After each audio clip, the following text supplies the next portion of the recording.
ವೈದಿಕ ಅಭಿಪ್ರಾಯದಂತೆ ಈ ಜಗತ್ತನ್ನು ಬಿಡಲು ಎರಡು ರೀತಿಗಳಿವೆ. ಒಂದು ಬೆಳಕಿನಲ್ಲಿ, ಎರಡನೆಯದು ಕತ್ತಲಿನಲ್ಲಿ. ಬೆಳಕಿನಲ್ಲಿ ನಿರ್ಗಮಿಸಿದವನು ಹಿಂದಕ್ಕೆ ಬರುವುದಿಲ್ಲ, ಆದರೆ ಕತ್ತಲೆಯಲ್ಲಿ ನಿರ್ಗಮಿಸಿದವನು ಹಿಂದಕ್ಕೆ ಬರುತ್ತಾನೆ. ಸರಿ, ಈ ಒಂದೇ ಶ್ಲೋಕ ಪ್ಲೇ ಮಾಡ್ತೀನಿ ಇವತ್ತು. Only this particular shloka. Anybody wants to comment on what exactly Krishna is trying to say to Arjuna in this particular shloka. ಈ ಶ್ಲೋಕದಲ್ಲಿ ಭಗವಂತ ಕೃಷ್ಣ ಅರ್ಜುನನಿಗೆ ಏನ್ ಹೇಳಲಿಕ್ಕೆ ಪ್ರಯತ್ನ ಪಡ್ತಿದ್ದಾನೆ? ಮೇಲ್ ನೋಡಿದ್ರೆ ಬೆಳಕಿನಲ್ಲಿ ಹೋದವನು ಮತ್ತೆ ವಾಪಸ್ ಬರಲ್ಲ, ಕತ್ತಲಿನಲ್ಲಿ ಹೋದವನು ವಾಪಸ್ ಬರ್ತಾನೆ ಅಂತ ಹೇಳ್ತಾ ಇದ್ದಾರೆ. ಸರಿನಾ? That is what he is actually talking about. Somebody who goes in light will not come back to this plane. Somebody who goes in darkness will come back to this plane. Liberation ಅಂತ ನಾಗರಾಜ್ ಹೇಳ್ತಿದ್ದಾರೆ. Anybody else wants to add something to it? ಇನ್ನೇನ ಹೇಳಲಿಕ್ಕೆ ಇಷ್ಟಪಡ್ತೀರಾ?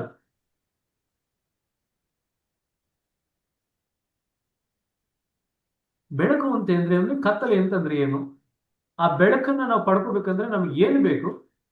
ಕತ್ತಲೆಯಲ್ಲಿ ಇರಿದ್ರೆ ನಮಗೆ ಅದು ಇನ್ನೂ ದಕ್ಕಿರಲ್ಲ. Knowledge, okay, liberation ಅಂತ ಒಬ್ರು ಹೇಳಿದ್ರು, ನಾಲೆಡ್ಜ್ ಅಂತ ಒಬ್ರು ಹೇಳಿದ್ರು, ಮುಕ್ತಿ ಅಂತ ಒಬ್ರು ಹೇಳಿದ್ರು, ಸೆಲ್ಫ್ ರಿಯಲೈಸೇಷನ್, ಜ್ಞಾನ, ಅಜ್ಞಾನ, ಓಕೆ, ಗುಡ್, ಜ್ಞಾನೋದಯ, ಎನ್ಲೈಟೆಂಡ್, ಓಕೆ. ಸೊ ಆ ಎನ್ಲೈಟೆಂಡ್ ಅಲ್ಲಿ ಆ ಪದದಲ್ಲೇ ಇದೆ ನೋಡ್ರಿ, enlightened.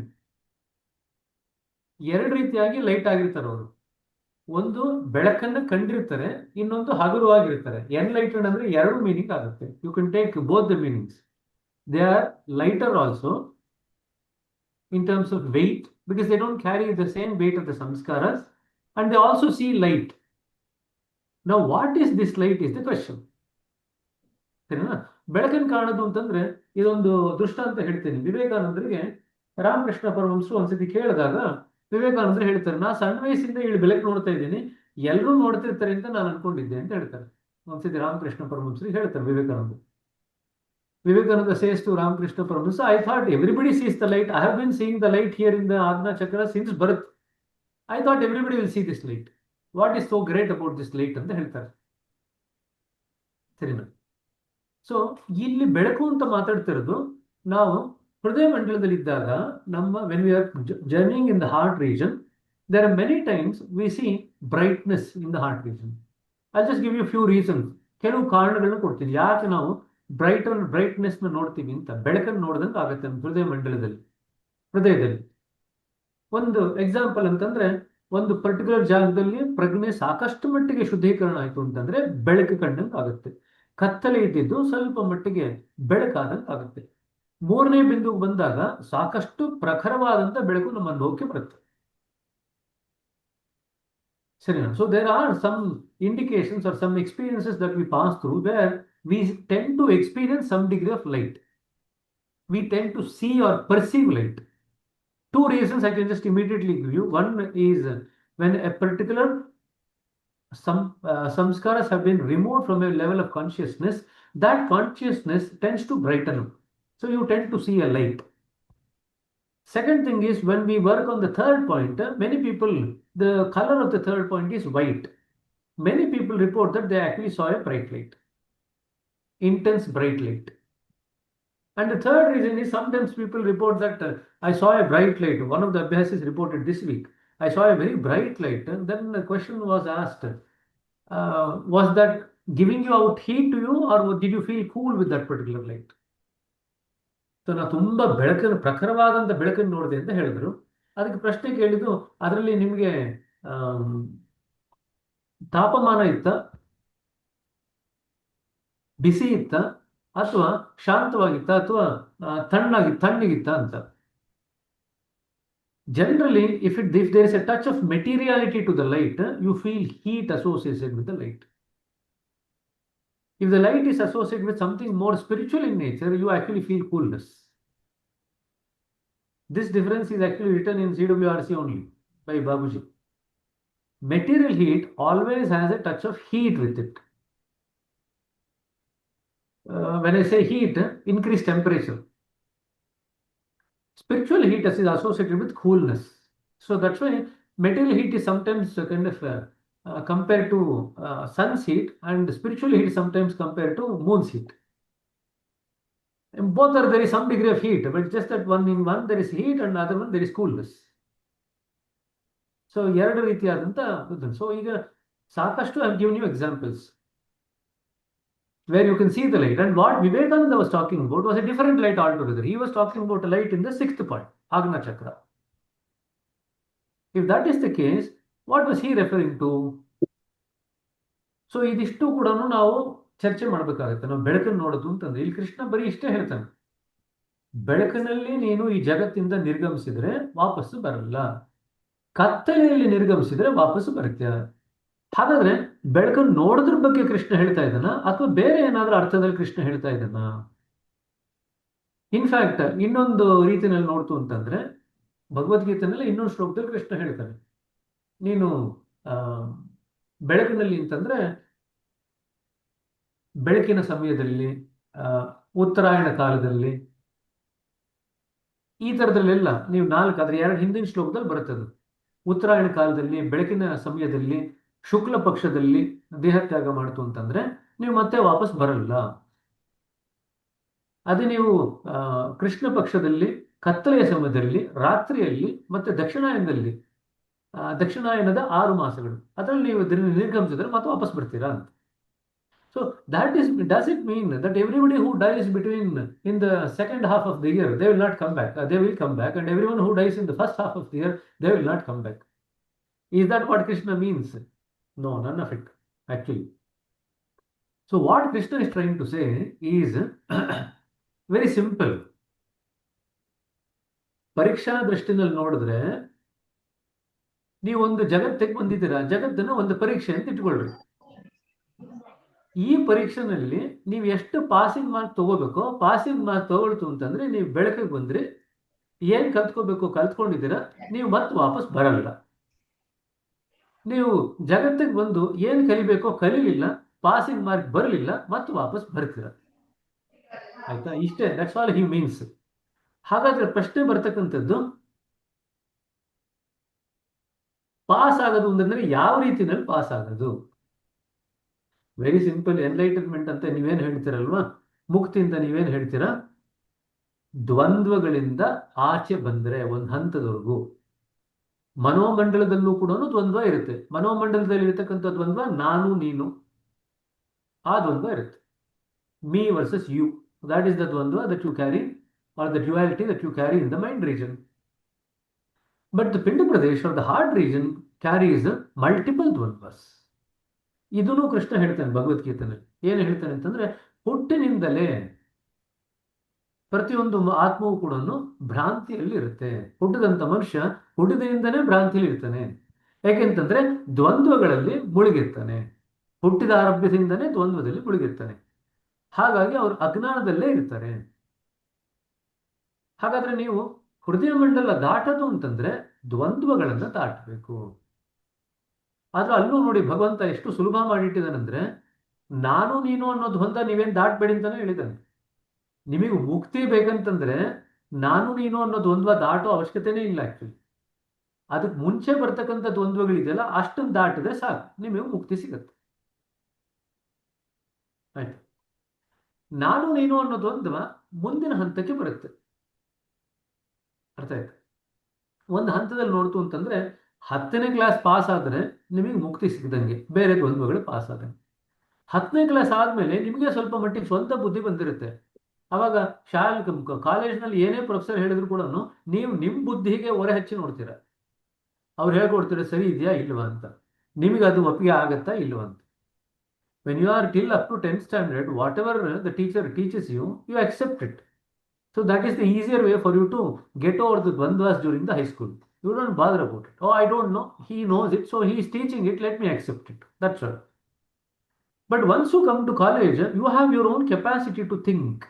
When you have the capacity to think, what happens is, whatever your teacher teaches you in the college, you actually verify within your own intelligence. If it is something acceptable to your intelligence, you actually try to accept it. Otherwise, you don't accept it. In other words, see that one dvandva of nanu versus neenu, Me versus my teacher starts in the college. It comes later on. Can you see that? It doesn't come early. It comes later on. After 10th standard, this dvandva of me versus you becomes even more intense. Now, as you go higher and higher, no, it becomes even more intense, difficult to overcome.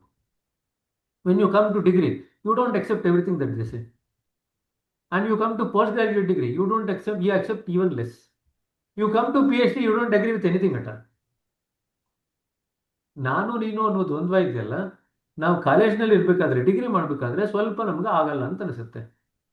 ನಮಗೂ ನಮ್ಮ ಟೀಚರ್ಗೂ ಆಗಲ್ಲ, ಅವ್ರೇನೋ ಒಂದು ಹೇಳ್ತಾರೆ, ನಾವೇನೋ ಹೇಳ್ತೀವಿ. ಅದು ನೀವು ಪೋಸ್ಟ್ ಗ್ರಾಜುಯೇಟ್ ಡಿಗ್ರಿಗೆ ಬಂದ್ರಿ ಅಂತ ಇಟ್ಕೊಳ್ರಿ, MSc ಏನೋ ಮಾಡ್ತಾ ಇದ್ದೀರಾ, MPhil ಏನೋ ಮಾಡ್ತೀರಾ, ಆಗ ಇನ್ನೂ ಒಪ್ಕೊಳ್ಳಲ್ಲ ಟೀಚರ್ ಹೇಳಿ. ಕಡೆಗೆ PhDಗೆ ಏನಾದ್ರು ಬಂತು ಅಂತಂದ್ರೆ ನೀವು ಗ್ಯಾರಂಟಿ ಅವ್ರದೇ ಒಂದು ಮುಖ, ಅವ್ರದ್ದು ಉತ್ತರಾದಿ ಮುಖ, ನಿಮ್ದು ದಕ್ಷಿಣಾದಿ ಮುಖ, ಅವರೊಂದು ದಿಕ್ಕು ನೀವೊಂದು ದಿಕ್ಕು, ಪೂರ್ವ ಪಶ್ಚಿಮ ಥರ. ಅರ್ಥ ಆಯ್ತು? ಅಂದ್ರೆ what is happening there? As you grow, as the intelligence grows, ಬುದ್ಧಿಶಕ್ತಿ ಬೆಳೆದಂಗೆನೆ ಪ್ರತ್ಯೇಕತೆಯ ಭಾವ ಬೆಳೆಯುತ್ತೆ. This is something that you need to keep in mind. As the intelligence grows, it reinforces the individuality, so it reinforces the ego also. This is a very important point that we are actually trying to link to what we are reading now. ನೀವು ಬುದ್ಧಿಶಕ್ತಿ ಬೆಳೆದಂಗೆನೆ ಆ ಪ್ರತ್ಯೇಕತಾವಾದ ಜಾಸ್ತಿ ಆಗುತ್ತೆ. ಯಾವಾಗ ಪ್ರತ್ಯೇಕತಾವಾದ ಜಾಸ್ತಿ ಆಗುತ್ತೋ ಅಹಂ ಜಾಸ್ತಿ ಆಗುತ್ತೆ. ಅಹಂ ಜಾಸ್ತಿ ಆದಾಗ ನೀವು ಅವ್ರಿಗೆ ಏನೇ ಹೇಳಿದ್ರು ಕೂಡ ಯಾವುದನ್ನು ಅವ್ರು ಒಪ್ಕೊಳ್ಳಿಕ್ಕೆ ರೆಡಿ ಇರಲ್ಲ. ಹಾಗಾಗಿ ಲಾಲಾಜಿ ಅವರು ಎಷ್ಟೋ ಸತಿ ಏನು ಹೇಳ್ತಾರೆ ಅಂತಂದ್ರೆ, ಅವರು ಕೇಳೋಂಥ ಸ್ಥಿತಿನಲ್ಲಿ ಇದ್ರೆ ನಿಮಗೆ ಏನಾದ್ರು ಸಲಹೆ ಕೇಳಿದ್ರೆ ಏನಾದ್ರು ಸಲಹೆ ಕೊಡಿ, ಇಲ್ಲದ್ರೆ ಯಾರಿಗೂ ಏನು ಸಲಹೆ ಕೊಡಬೇಡಿ ಅಂತ ಹೇಳ್ತಾರೆ. What does Lalaji say? Lalaji says don't give advice to anybody on anything until unless they show the keenness to listen to your suggestion. Otherwise, just observe everything, just keep quiet. ಕೃಷ್ಣನು ಹೇಳ್ತಾನೆ ಭಗವದ್ಗೀತೆಯಲ್ಲಿ ಏನಂತ, ಯಾರ್ಯಾರೋ ಜನಗಳು ಬೇರೆ ಬೇರೆ ರೀತಿಯಲ್ಲಿ ಭಗವಂತನ ಅಪ್ರೋಚ್ ಮಾಡ್ತಿತ್ತು ಅಂತಂದ್ರೆ ಅವ್ರಿಗೆಲ್ಲ ಬುದ್ಧಿ ಹೇಳಕ್ ಹೋಗಿ ಅವ್ರನ್ನೆಲ್ಲನೂ ಕೂಡ ಆಧ್ಯಾತ್ಮಿಕ ತಿರುಗಿಸ್ಲಿಕ್ಕೆ ಹೋಗ್ಬೇಡಿ ಅಂತ ಹೇಳ್ತಾರೆ. ಅರ್ಥ ಆಯ್ತು? ಯಾರಿಗೋ ಸೇವೆ ಮಾಡದೆ ಇಂಟ್ರೆಸ್ಟ್ ಇರುತ್ತೆ ಅಂತ ತಿಳ್ಕೊಳ್ಬೇಡಿ. ಸೇವೆ ಮಾಡೋದು ಅಂತಂದ್ರೆ ಅನ್ನದಾನ ಮಾಡೋದು, ಅಥವಾ ವಸ್ತ್ರದಾನ ಮಾಡೋದು, ಅಥವಾ ಪುಸ್ತಕ ದಾನ ಮಾಡೋದು, ಅಥವಾ ದುಡ್ಡು ದಾನ ಮಾಡೋದು, ಏನೋ ಒಂದು ದಾನದಲ್ಲಿ ಅವ್ರಿಗೆ ನಂಬಿಕೆ ಇರುತ್ತೆ. ನೀವು ಅವ್ರಿಗೆ ಹೋಗಿ ದಾನಕ್ಕಿಂತ ಶ್ರೇಷ್ಠವಾಗಿದ್ದು ಧ್ಯಾನ, ನೀವು ಧ್ಯಾನ ಮಾಡ್ತು ಅಂತಂದ್ರೆ ನಿಮ್ಗೆ ಇದರಲ್ಲಿ ಜಾಸ್ತಿ ಲಾಭ ಆಗತ್ತೆ ಅಂತ ಹೇಳಿದ್ರೆ ಅವ್ರಿನ್ನೂ ಆ ಮನಸ್ಥಿತಿಗೆ ಬರದೇ ಇದ್ದಾಗ ನೀವೇನು ಹೇಳಿರ್ತಾರಲ್ಲ ಅದು ನಿಮ್ಗೆ ಉಲ್ಟಾ ಹೊಡೆಯುತ್ತೆ. If you go and tell somebody who is happy to donate money, clothes, books, whatever material, and if you go and tell them meditation is something more beneficial for you in terms of your journey, they might not be in a position to accept what you're saying. So Lalaji says, until unless they are ready, don't give any suggestions. So no free suggestions. When you give free suggestions, you actually are devaluing yourself. ನಿಮ್ಮನ್ನೇ ನೀವು ವ್ಯಾಲ್ಯೂನ ಕಡಿಮೆ ಮಾಡ್ಕೊಂಡಾಗುತ್ತೆ. ನೀವಾಗ ನೀವೇ ಅವರಿಗೆ ನಿದ್ದೆ ಬಂದಿತ್ತು ಗೊತ್ತಾ? ನೋಡಿ, ಲಲಿತಾ ಅವರ ಚೆನ್ನಾಗಿ ನಿದ್ದೆ ಬಂದಿತ್ತಂತೆ. ದಾನ ಮಾಡ್ತಾ ಮಾಡ್ತಾ ನಿದ್ದೆ ಬಂದಿತ್ತು. ಆಯ್ತು. ಸೊ ಇದು ಯಾವುದೇ ಅನವಶ್ಯಕವಾಗಿ ನೀವೇನು ಸಲಹೆಯನ್ನು ಕೊಡಬೇಡಿ ಅಂತ ಹೇಳ್ತಾರೆ ಲಾಲಾಜಿ ಅವರು. This is one of the very very important things. ಈಗ ನಾವು ನೋಡಿ ಎಷ್ಟೋ ಸತಿ ಬೇರೆ ಬೇರೆ ಕನೆಕ್ಟ್ ಪ್ರೋಗ್ರಾಮ್ಸ್ ಹೋಗ್ತೀವಿ. We try to actually tell them about the importance of meditation. General ಆಗಿ ಧ್ಯಾನದ ಬಗ್ಗೆ, ಅದರ ಪ್ರಾಮುಖ್ಯತೆ ಬಗ್ಗೆ ಹೇಳೋದು ಒಂದು, ಯಾರಿಗೋ ಒಬ್ಬರಿಗೆ ಒತ್ತಾಯಪೂರ್ವಕವಾಗಿ ಹೇಳೋದು ಇನ್ನೊಂದು. Trying to be firm or forcible in telling somebody about meditation is a totally different issue altogether, while trying to generally talk about the benefits of meditation to a larger group. ಎರಡು ಬೇರೆ ಬೇರೆ. ಸರಿನಾ? ಸರಿ, ಇವತ್ತಿನ ಶ್ಲೋಕದ ಪಾಯಿಂಟಿಗೆ ಬಂತು ಅಂತಂದ್ರೆ, ಇಲ್ಲಿ ಬೆಳಕು ಅಂತಂದ್ರೆ ಎರಡು ಸ್ಕಿಲ್ನ ನೀವು ಡೆವಲಪ್ ಮಾಡ್ಕೋಬೇಕು ಅಂತ ಭಗವಂತ ಕೃಷ್ಣ ಹೇಳ್ತಾ ಇದ್ದಾನೆ. ದ್ವಂದ್ವದಿಂದ ನೀವು ಹೊರಗಡೆ ಬಂದಿದ್ದೀರಾ ಅಂತ ನಿಮ್ಗೆ ಹೇಗೆ ಗೊತ್ತಾಗುತ್ತೆ? How do you know that you have actually come out of the dvandvas or the dualities? Two things are necessary. Two skills are necessary for you to know about it. First one is awareness, ಅರಿವು ಬೆಳಿಬೇಕು. ಎರಡನೇದು sensitivity R ಸೂಕ್ಷ್ಮತೆ ಅಥವಾ ಸಂವೇದನಾಶೀಲತೆ. ಇದು ಎರಡನೇದು ಬೆಳಿಬೇಕು. ಇದು ಎರಡನ್ನ ಬೆಳೆಸ್ಕೊಂಡ್ರೆ ಅಷ್ಟೇನೆ ನೀವು ಮುಕ್ತಿಯ ಸ್ಥಿತಿದವರೆಗೂ ಬಂದಿದ್ದೀರಾ ಇಲ್ವಾ ಅಂತ ನಿಮಗೆ ಗೊತ್ತಾಗ್ಲಿಕ್ಕೆ ಸಾಧ್ಯ ಉಂಟು. ನೋಡ್ರಿ, ಯಾವುದೋ ಒಂದು ವ್ಯಕ್ತಿ ನನಗೆ ಮುಕ್ತಿ ಆಗಿದೆ ಅಂತ ಹೇಳಲಿಕ್ಕೆ ಸಾಧ್ಯ ಉಂಟು. ಆದ್ರೆ ಯಾವುದೇ ಒಂದು ವ್ಯಕ್ತಿ ನನಗೆ ಆತ್ಮ ಸಾಕ್ಷಾತ್ಕಾರ ಆಗಿದೆ ಅಂತ ಹೇಳಲಿಕ್ಕೆ ಸಾಧ್ಯ ಇಲ್ಲ. They are two separate States. Somebody might say, yes, I have achieved liberation. I am not going to come back to this earth. They can actually say that. And they can also give reasons for that. ಅದು ಕಾರಣಗಳನ್ನು ಕೊಡಬಹುದು. ಅದೇ ಆತ್ಮ ಸಾಕ್ಷಾತ್ಕಾರ ಆಗಿರತಕ್ಕಂಥ ವ್ಯಕ್ತಿ ನನಗೆ ಆತ್ಮ ಸಾಕ್ಷಾತ್ಕಾರ ಆಗಿದೆ, ನಾನು ಇಲ್ಲಿ ವಾಪಸ್ ಬರಲ್ಲ ಅಂತ ಹೇಳಲಿಕ್ಕೆ ಆಗಲ್ಲ. ಅರ್ಥ ಆಯ್ತು? ಯಾಕೆ ಇವೆರಡು ವ್ಯತ್ಯಾಸ ಅಂತ ಯಾರಾದ್ರೂ ಹೇಳ್ತೀರಾ? Why is that? ರಿಯಲೈಸೇಷನ್ ಆದವ್ರಿಗೆ ರಿಯಲೈಸೇಷನ್ ಆಗಿದೆ ಅಂತಾನೆ ಗೊತ್ತಾಗೋದಿಲ್ಲ ಆ ಸ್ಟೇಟ್ ಅಲ್ಲಿ. They will not, it is not realization if the person knows that it is realization ಅಂತ ಮಾಸ್ಟರ್ ಹೇಳ್ತಾರೆ. Something more specific. It's what you said is right, but I want the answer in terms of the ego. ಅಹಂನ ದೃಷ್ಟಿನಲ್ಲಿ ನಂಗೆ ಉತ್ತರ ಬೇಕು. ಈಗೋ complete ಆಗಿ ನಾನು refine ಎಂಬುದು ಆಗ್ಬಿಟ್ಟಿರುತ್ತೆ. ಒಬ್ಬೊಬ್ಬರಾಗಿ ಈಗೋ fully refine ಆಗ್ಬಿಟ್ಟಿರುತ್ತೆ. So ಈಗೋ ಇಲ್ಲದೆ ಇರೋದ್ರಿಂದ ಅವರಿಗೆ ನಾನು ಅನ್ನೋದೇ ಇರೋದಿಲ್ಲ, ಯಾಕಂದ್ರೆ ಅಲ್ಲಿ ಕಂಪ್ಲೀಟ್ ಮರ್ಜೆನ್ಸ್ ಇರುತ್ತೆ. ಸೊ ಈಗೋ ಇಲ್ಲದೆ ಇದ್ದಾಗ ನಾನ್ ಆಗಿದ್ದೀನಿ ಅಂತಂದ್ರೆ ಅಲ್ಲಿ ಈಗೋ ಇರೋದ್ರಿಂದ ದೇ ಹ್ಯಾವ್ ನಾಟ್ ರಿಯಲೈಸ್ಡ್ ಅಂತ ಭಾವನೆ ಬರುತ್ತೆ. ಸರಿ, ಇನ್ಯಾರು ಏನಾದ್ರು ಆಡ್ ಮಾಡ್ತೀರಾ point? Good, what you said is correct. Anything else?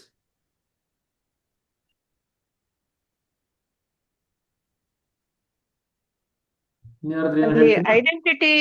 Identity ಅನ್ನೋದು ಹೋದಾಗ ಅಲ್ಲಿ ಎರಡು ಬೇರೆ ಬೇರೆ ಆಗಕ್ ಸಾಧ್ಯನೇ ಇರಲ್ಲ ಅಲ್ವಾ, ಮರ್ಜ್ ಆಗಿರುತ್ತೆ. ಸೊ ಹಾಗಾಗಿ ಐ ಅನ್ನೋದು ಇರಲ್ಲ, ಅವನು ಅನ್ನೋದು ಇರಲ್ಲ, ನಾನು ಅವನು ಇಬ್ರು ಒಂದೇ ಆಗಿರ್ತೀವಿ. ಹಾಗಾಗಿ ಆ ಅರಿವಿಗೆನೆ ಬರೋದಿಲ್ಲ ಅದು. ಐಡೆಂಟಿಟಿ ಎಲ್ಲಿ ಹೋಗುತ್ತೆ? ಮಹಾಪ್ರಳಯದವರೆಗೂ ಐಡೆಂಟಿಟಿ ಹೋಗಲ್ಲ. ಆ ಸ್ಥಿತಿನಲ್ಲಿ ಇರ್ತೀವಲ್ವಾ, ಆ ಸ್ಥಿತಿನಲ್ಲಿ ಇದ್ದಾಗ ನಾನ್ ಮರ್ಜ್ ಆಗಿದ್ದೀನಿ ಅನ್ನೋದು ಅರಿವೇ ಇರೋದಿಲ್ಲ ಅಂತ. Merger comes later on. Identity ಯಾವ ಹಂತಕ್ಕೆ ಬರುತ್ತೆ? ಯಾರಾದ್ರೂ ಹೇಳ್ರಿ, ಐಡೆಂಟಿಟಿ ಯಾವ ಹಂತಕ್ಕೆ ಬರುತ್ತೆ? In what stage does do we actually establish our self in identity? ಯಾವ ಸ್ಥಿತಿನಲ್ಲಿ, ಯಾವ ಹಂತದಲ್ಲಿ?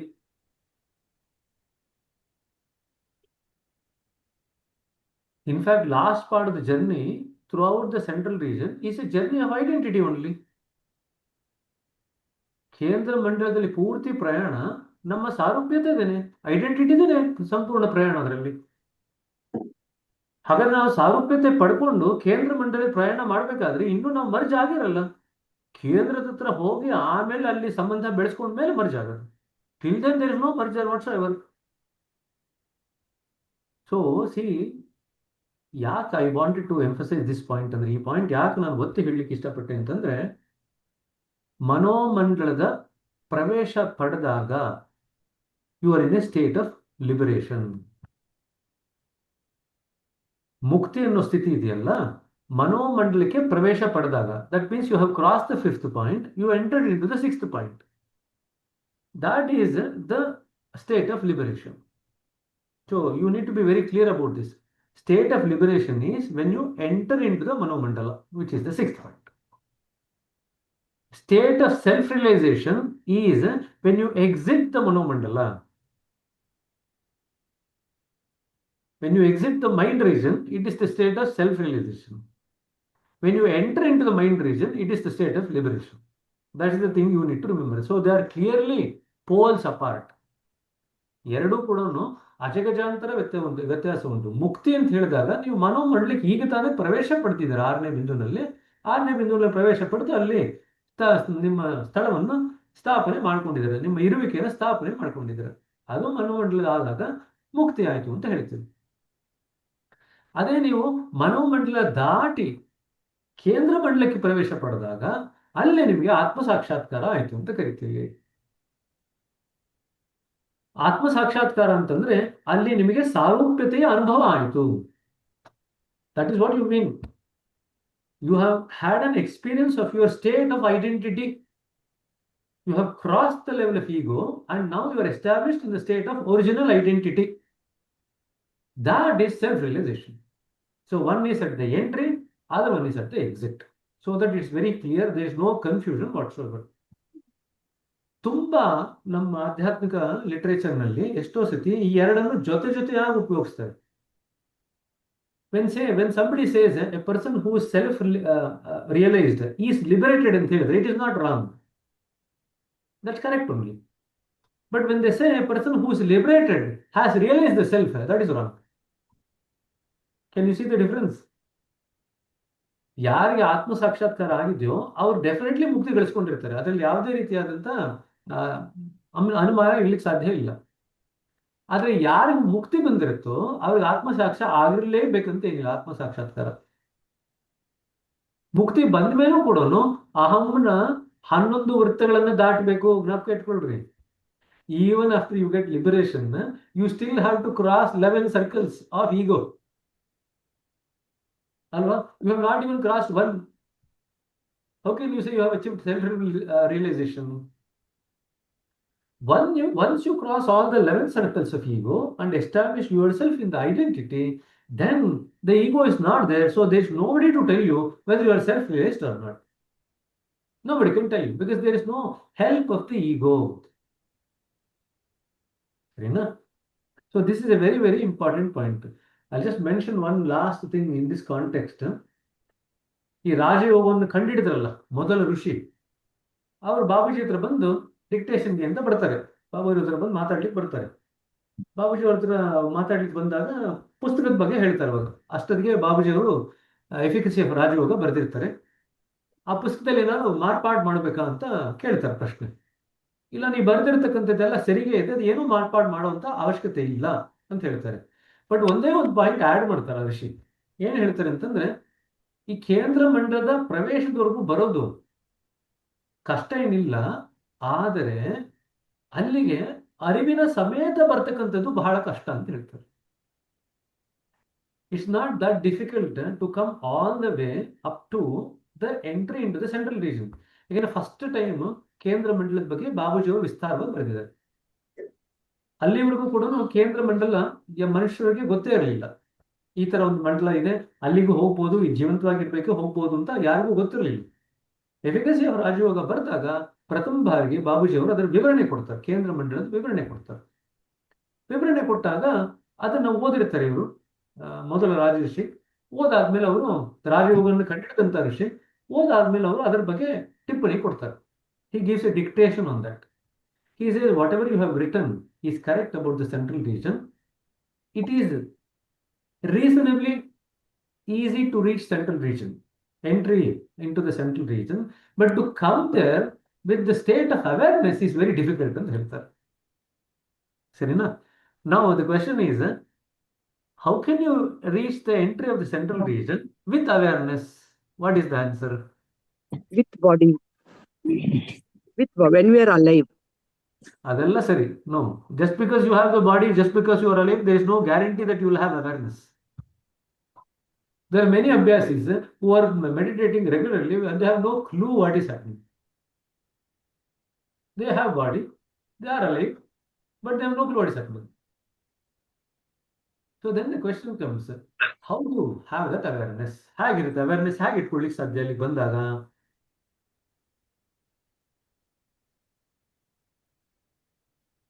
Is it consciousness, brother? Consciousness ದಾಟ್ಬಿಟ್ಟಿದ್ದೀರ. ಕಾನ್ಶಿಯಸ್ನೆಸ್ ದಾಟಿದ ಮೇಲೆ ಅವೇರ್ನೆಸ್ ಇರೋದು.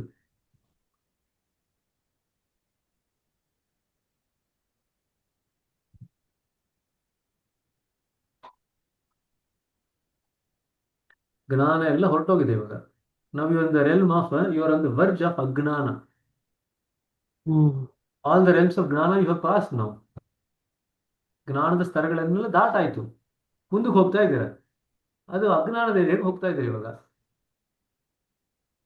ಜ್ಞಾನವನ್ನು ದಾಟಿ ಅಜ್ಞಾನದ ಪ್ರದೇಶಕ್ಕೆ ಪ್ರವೇಶ ಪಡೆದು ಸಂಪೂರ್ಣ ಅಜ್ಞಾನ ಸ್ಥಿತಿಗೆ ಹೋಗ್ತಾ ಇದ್ದೀರಿ ಇವಾಗ. You are moving towards a state of complete ignorance. So, equanimity ಅಂತ ಬರ್ದಿದ್ದಾರೆ. ಇಕ್ವಾನಿಮಿಟಿ ಅಲ್ಲ. ಖಾಲಿಯಾಗಿದೆ ಶೈನ There is only one ಇಷ್ಟೇ ಇದೆ secret ಮೊನ್ನೆ for that. ನಾನು There is only one secret for that. Only one person can reach there, provided they meet this condition. ಒಂದು criteria ಇದೆ, ಅದನ್ನ ಮೀಟ್ ಆದ್ರೆ ಅವ್ರ ಅಲ್ಲಿಗೆ ವಿತ್ ಅವೇರ್ನೆಸ್ ಹೋಗ್ಬೋದು. ಅದು ಮೀಟ್ ಆಗಲಿಲ್ಲ ಅಂತಂದ್ರೆ they go there without awareness.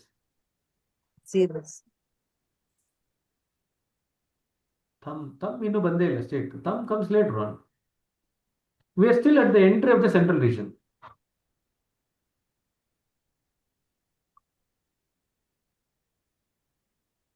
Nothingness ಅದು ಅಲ್ವಾ?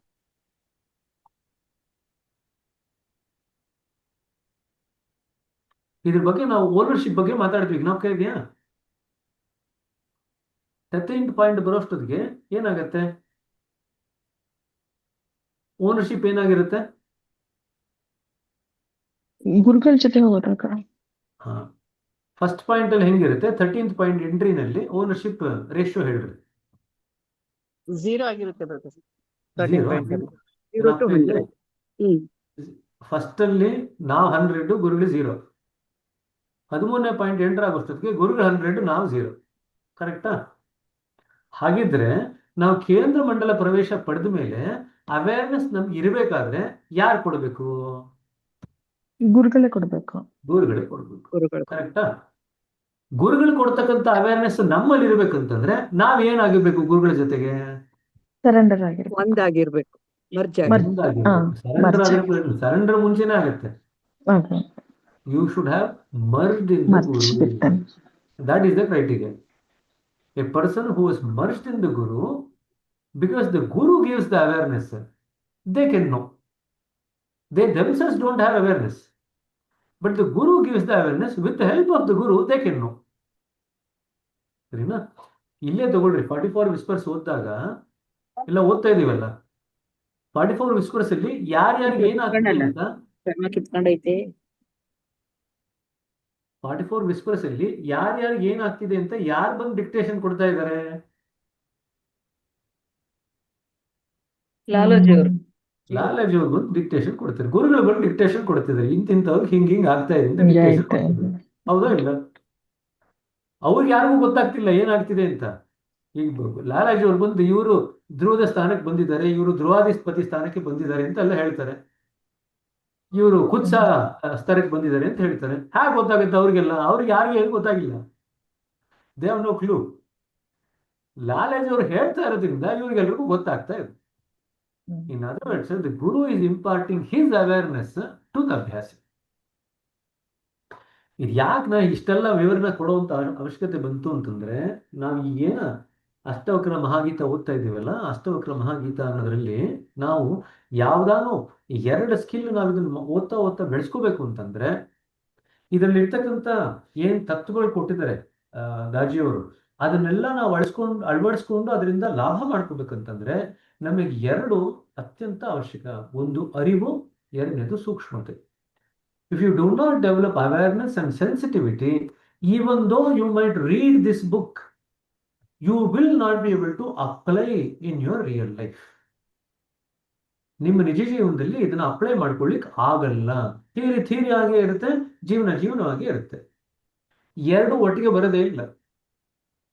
ಸರಿನಾ? That is the reason I wanted.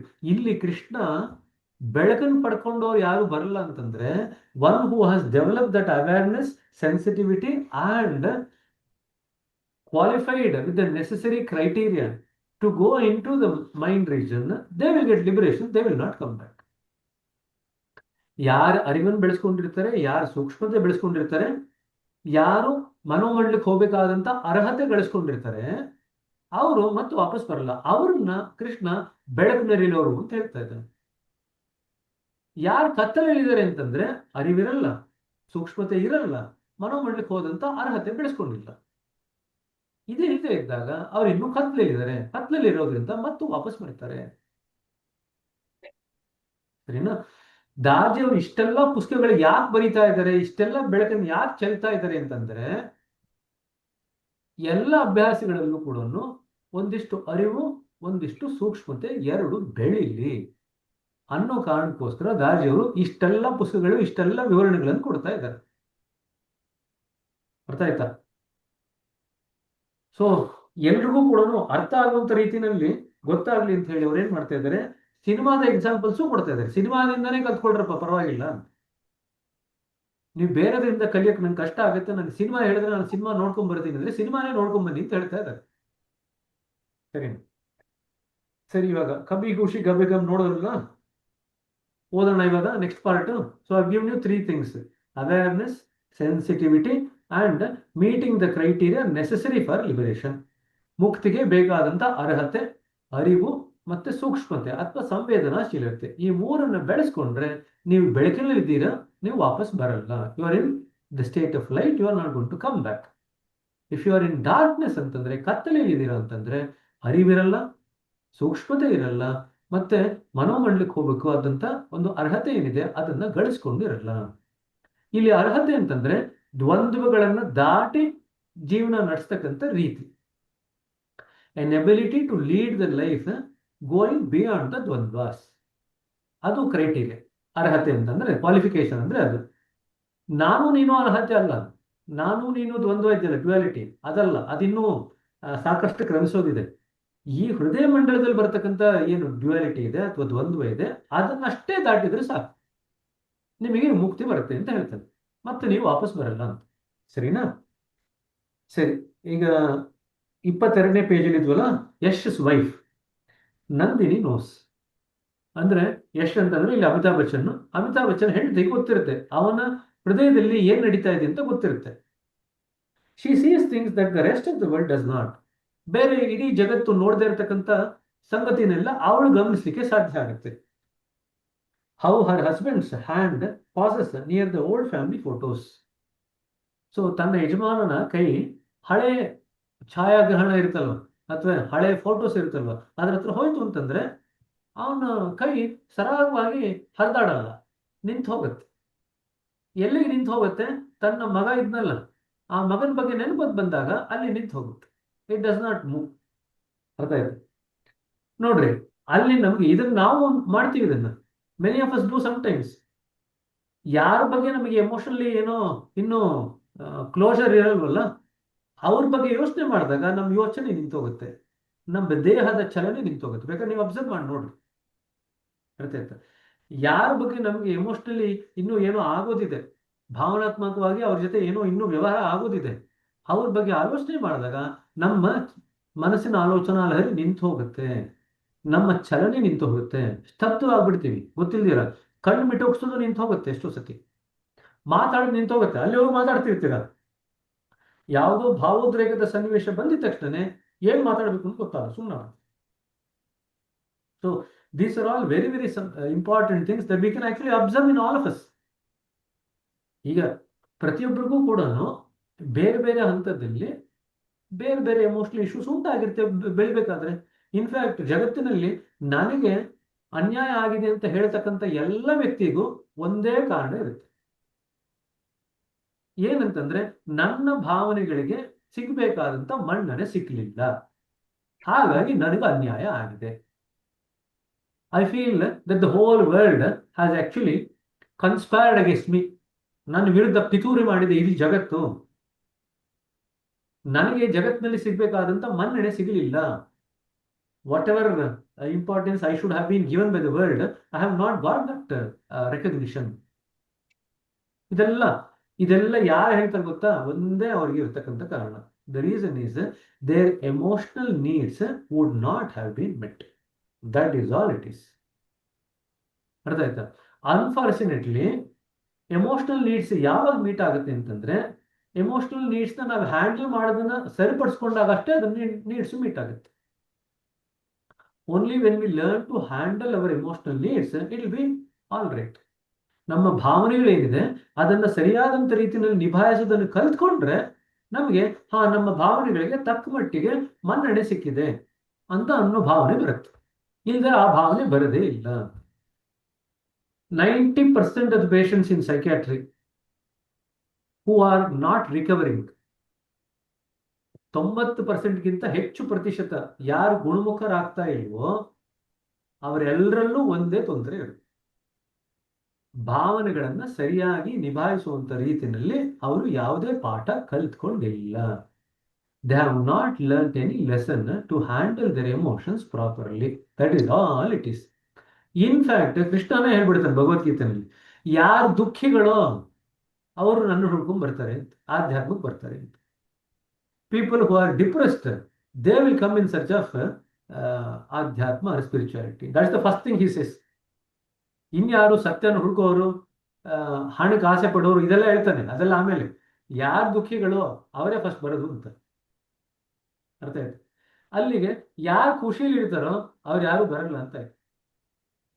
Opposite ತಗೊಂಡು, nobody is happy will actually ever come in search of spirituality. See, what is spirituality supposed to do? It is supposed to make you happy. You are already happy. Why are you going to come? ಆಧ್ಯಾತ್ಮ ನಿಮ್ಗೆ ಏನ್ ಮಾಡ್ಬೇಕು? ದುಃಖದಿಂದ ಆನಂದ ಕಡೆಗೆ ತಗೊಂಡು ಹೋಗ್ಬೇಕು. ನೀವು already ಆನಂದವಾಗಿದ್ದೀರಪ್ಪ. ಆನಂದವಾಗಿತ್ತು ಅಂತಂದ್ರೆ ಯಾಕೆ ಬರ್ತೀರಿ ನೀವು? Why will you come? You will not come. ಅರ್ಥ ಆಯ್ತಾ? ಹಾಗಾಗಿ ನಿಸರ್ಗ ಏನ್ ಕೆಲಸ ಮಾಡುತ್ತೆ ಅಂತಂದ್ರೆ, ನಮ್ಮಲ್ಲಿ ಭಾವನಾತ್ಮಕಗಳ ಏನು ಭಾವೋದ್ರೇಕಗಳಿದೆಯಲ್ಲ, ಅದೆಲ್ಲ ಸರಿಯಾದಂತ ರೀತಿಯಲ್ಲಿ ಮನ್ನಣೆ ಸಿಗದೆ ಹೋಗಿ ನೋಡ್ಕೊಳ್ಳುತ್ತೆ. ಆಗಲಾದ್ರೂ ನಮ್ಮ ಮನಸ್ಸಿನ ಗಮನವನ್ನ ಭಗವಂತನ ಕಡೆ ಹರಿಸ್ತೀವಿ ಅಂತ. Nature make sure that the emotional needs are not met fully. When there are unmet emotional needs, the nature is hoping that at least at that time you will turn your attention towards God. ಭಗವಂತನ ಕಡೆ ನಿಮ್ಮ ಮನಸ್ಸು ತಿರುಗಿಸ್ತೀರಾ. So ಈಗ next ವೀಕಿಗೆ homework ಏನಪ್ಪಾ ಅಂತಂದ್ರೆ, ಹಳೆ ಪಿಕ್ಚರ್ಗಳು ನಿಮ್ದು ಯಾವ್ಯಾವ್ದು ಇದೆಯೋ, ನಿಮ್ಮ ಜೀವನದಲ್ಲಿ ಬಂದು ಹೋಗಿರತಕ್ಕಂಥ ವ್ಯಕ್ತಿಗಳು ಯಾರ್ಯಾರಿದ್ದಾರೆ, ಆ ಪಿಕ್ಚರ್ಗಳೆಲ್ಲ ನೋಡಿದ್ಮೇಲೆ ನಿಮ್ಮ ಕೈಗಾಲು ಯಾವ ರೀತಿ ನಡ್ಕೊಳ್ಳುತ್ತೆ, ನಿಮ್ಮ ಕಣ್ಣು ಯಾವ ರೀತಿ ನಡ್ಕೊಳ್ಳುತ್ತೆ, ನಿಮ್ಮ ಮನಸ್ಸು ಯಾವ ರೀತಿ ನಡ್ಕೊಳ್ಳುತ್ತೆ ಅಂತ ನಿಮ್ಮನ್ನು ನೀವು ನೋಡ್ಕೋಬೇಕು. ಶನಿ ಬಂದಾಗ ಸ್ಪಿರಿಚುಯಾಲಿಟಿ ಎಂಟರ್ ಆಗ್ತಾನೆ ಅಂತ. ಇನ್ಫ್ಯಾಕ್ಟ್ ಶನಿ ಇದನ್ನಲ್ಲ, ನಾವು ಶನಿ ಶನಿ ಅಂತ ಹೇಳಿ ತುಂಬಾ ಅವನಿಗೆ ಕೆಟ್ಟ ಹೆಸರು ತಂದಿದ್ದೀವಿ. Shani is the one of the best gods. ಯಾಕಂತಂದ್ರೆ ಡೆಮಿ ಗಾಡ್ಸ್. ಯಾಕಂತಂದ್ರೆ ಸಂಸ್ಕಾರಗಳನ್ನೆಲ್ಲ ಭೋಗಕ್ಕೆ ತರತಕ್ಕಂಥ ದೇವರು ಅಂತಂದ್ರೆ Shani. So is actually the most helpful demigod. ಅರ್ಥ ಆಯ್ತಾ? ನಿಮ್ಮ ಸಂಸ್ಕಾರಗಳೆಲ್ಲ ಭೋಗಕ್ಕೆ ಬರ್ಬೇಕಂತಂದ್ರೆ ಶನಿದೇವರ ಅನುಗ್ರಹ ಬೇಕು. ಯಾರಿಗೆ ಶನಿದೇವರ ಅನುಗ್ರಹ ಆಗುತ್ತೋ ಅವರಿಗೆ ಸಂಸ್ಕಾರಗಳೆಲ್ಲ ಭೋಗಕ್ಕೆ ಬರ್ತಾ ಇದೆ. ಅವರ ಆಧ್ಯಾತ್ಮಿಕವಾಗಿ ಪ್ರಗತಿಗೆ ಅವರಿಗೆ ಒಂದು ದಾರಿ ಸಿಗ್ತಾ ಇದೆ ಅಂತ. A path has been opened now towards spirituality or spiritual progress because of the grace of Shani. But we always scold Shani. ಇವನಿಂದ ನನಗೆ ಪ್ರಾಬ್ಲಮ್ ಆಯಿತು, ಈ ಶನಿ ದಶೆ ಬಂತು ಅಂತ ನಂಗೆ ಹಂಗಾಗತ್ತೆ ಹಿಂಗಾಗತ್ತೆ. ಶನಿ ಶಾಂತಿ ಬೇರೆ ಮಾಡಿಸ್ತೀವಿ. ಶನಿ ಶಾಂತಿ ಮಾಡಿಸಿದ್ರೆ ಅದರ ಅರ್ಥ ಏನು ಗೊತ್ತಾ? ನಮ್ಗೇನೋ ಸಂಸ್ಕಾರಗಳು ಭೋಗಕ್ಕೆ ಬರ್ದೇ ಇದೆ, ಭೋಗಕ್ಕೆ ತರಬೇಡಪ್ಪ ಸಂಸ್ಕಾರನ, ಸಂಸ್ಕಾರ ಹಂಗೆ ಇಟ್ಕೊಂಡಿರ್ಲಿ, ನಾನು ಇಲ್ಲೇ ಬರ್ತಾ ಇರ್ತೀನಿ, ನೀನು ನಾನು ನೋಡ್ಕೊಂಡು ಇಲ್ಲೇ ಇರು ಅಂತ. ನೀನು ಅಲ್ಲೇ ಇರು, ನಾನು ಇಲ್ಲೇ ಇರ್ತೀನಿ, ಇಬ್ರು ಅವಾಗ deal ಮಾಡ್ತೀರಣ್ಣ. That is what it means when you do Shani Shanti. Right? But that is what most of the people do. I know many doctors who go to Shani temple every Saturday. Not because they want samskaras to come to Bhoga, but they want samskaras not to come to Bhoga. And when you explain to them what they are doing, they will just be surprised. ಅವರಿಗೆ ಆಶ್ಚರ್ಯ ಆಗುತ್ತೆ, ಇದೇನು ನಾ ಹಿಂಗೆ ಮಾಡ್ತಿರೋದು ಅಂತ. ಅವ್ರಿಗೆ ಯಾಕೆ ಹೋಗ್ತಿದ್ದೀನಿ, ಏನು ಅದರಿಂದ ಉಪಯೋಗ ಆಗ್ತಿದೆ, ಲಾಭ ಆಗ್ತಿದೆ, ನಷ್ಟ ಆಗಿದೆ, ಅದು ಗೊತ್ತಿಲ್ಲ ಅವ್ರಿಗೆ. ಒಟ್ಟಿನಲ್ಲಿ ಶನೇಶ್ವರ ಶಾಪಕ್ಕೆ ಹೋಗಬೇಕು, ದೇವಸ್ಥಾನಕ್ಕೆ ಹೋಗಬೇಕು, ಒಳ್ಳೆ ಪ್ರಸಾದ ಕೊಡ್ತಾರೆ, ಒಂದು ನಮಸ್ಕಾರ ಹಾಕಬೇಕು, ಪ್ರಸಾದ ತಗೊಂಡು ತಿನ್ಬೇಕು. For that reason they will go. ಆಯ್ತಾ? Anyway, so I want you to observe this. How does the mind deal with it? And then other give clues. I tell you, when you have difficulty with emotions with somebody, no, you don't feel like communicating with them, you don't feel like messaging them, you don't feel like talking to them, you don't feel like in being in front of them. In fact, the moment you come in front of them, you will have a very intense reaction in the body. And if the emotional reaction is very intense, you lose your balance. That is what the cinemas of the 50s and 60s used to show.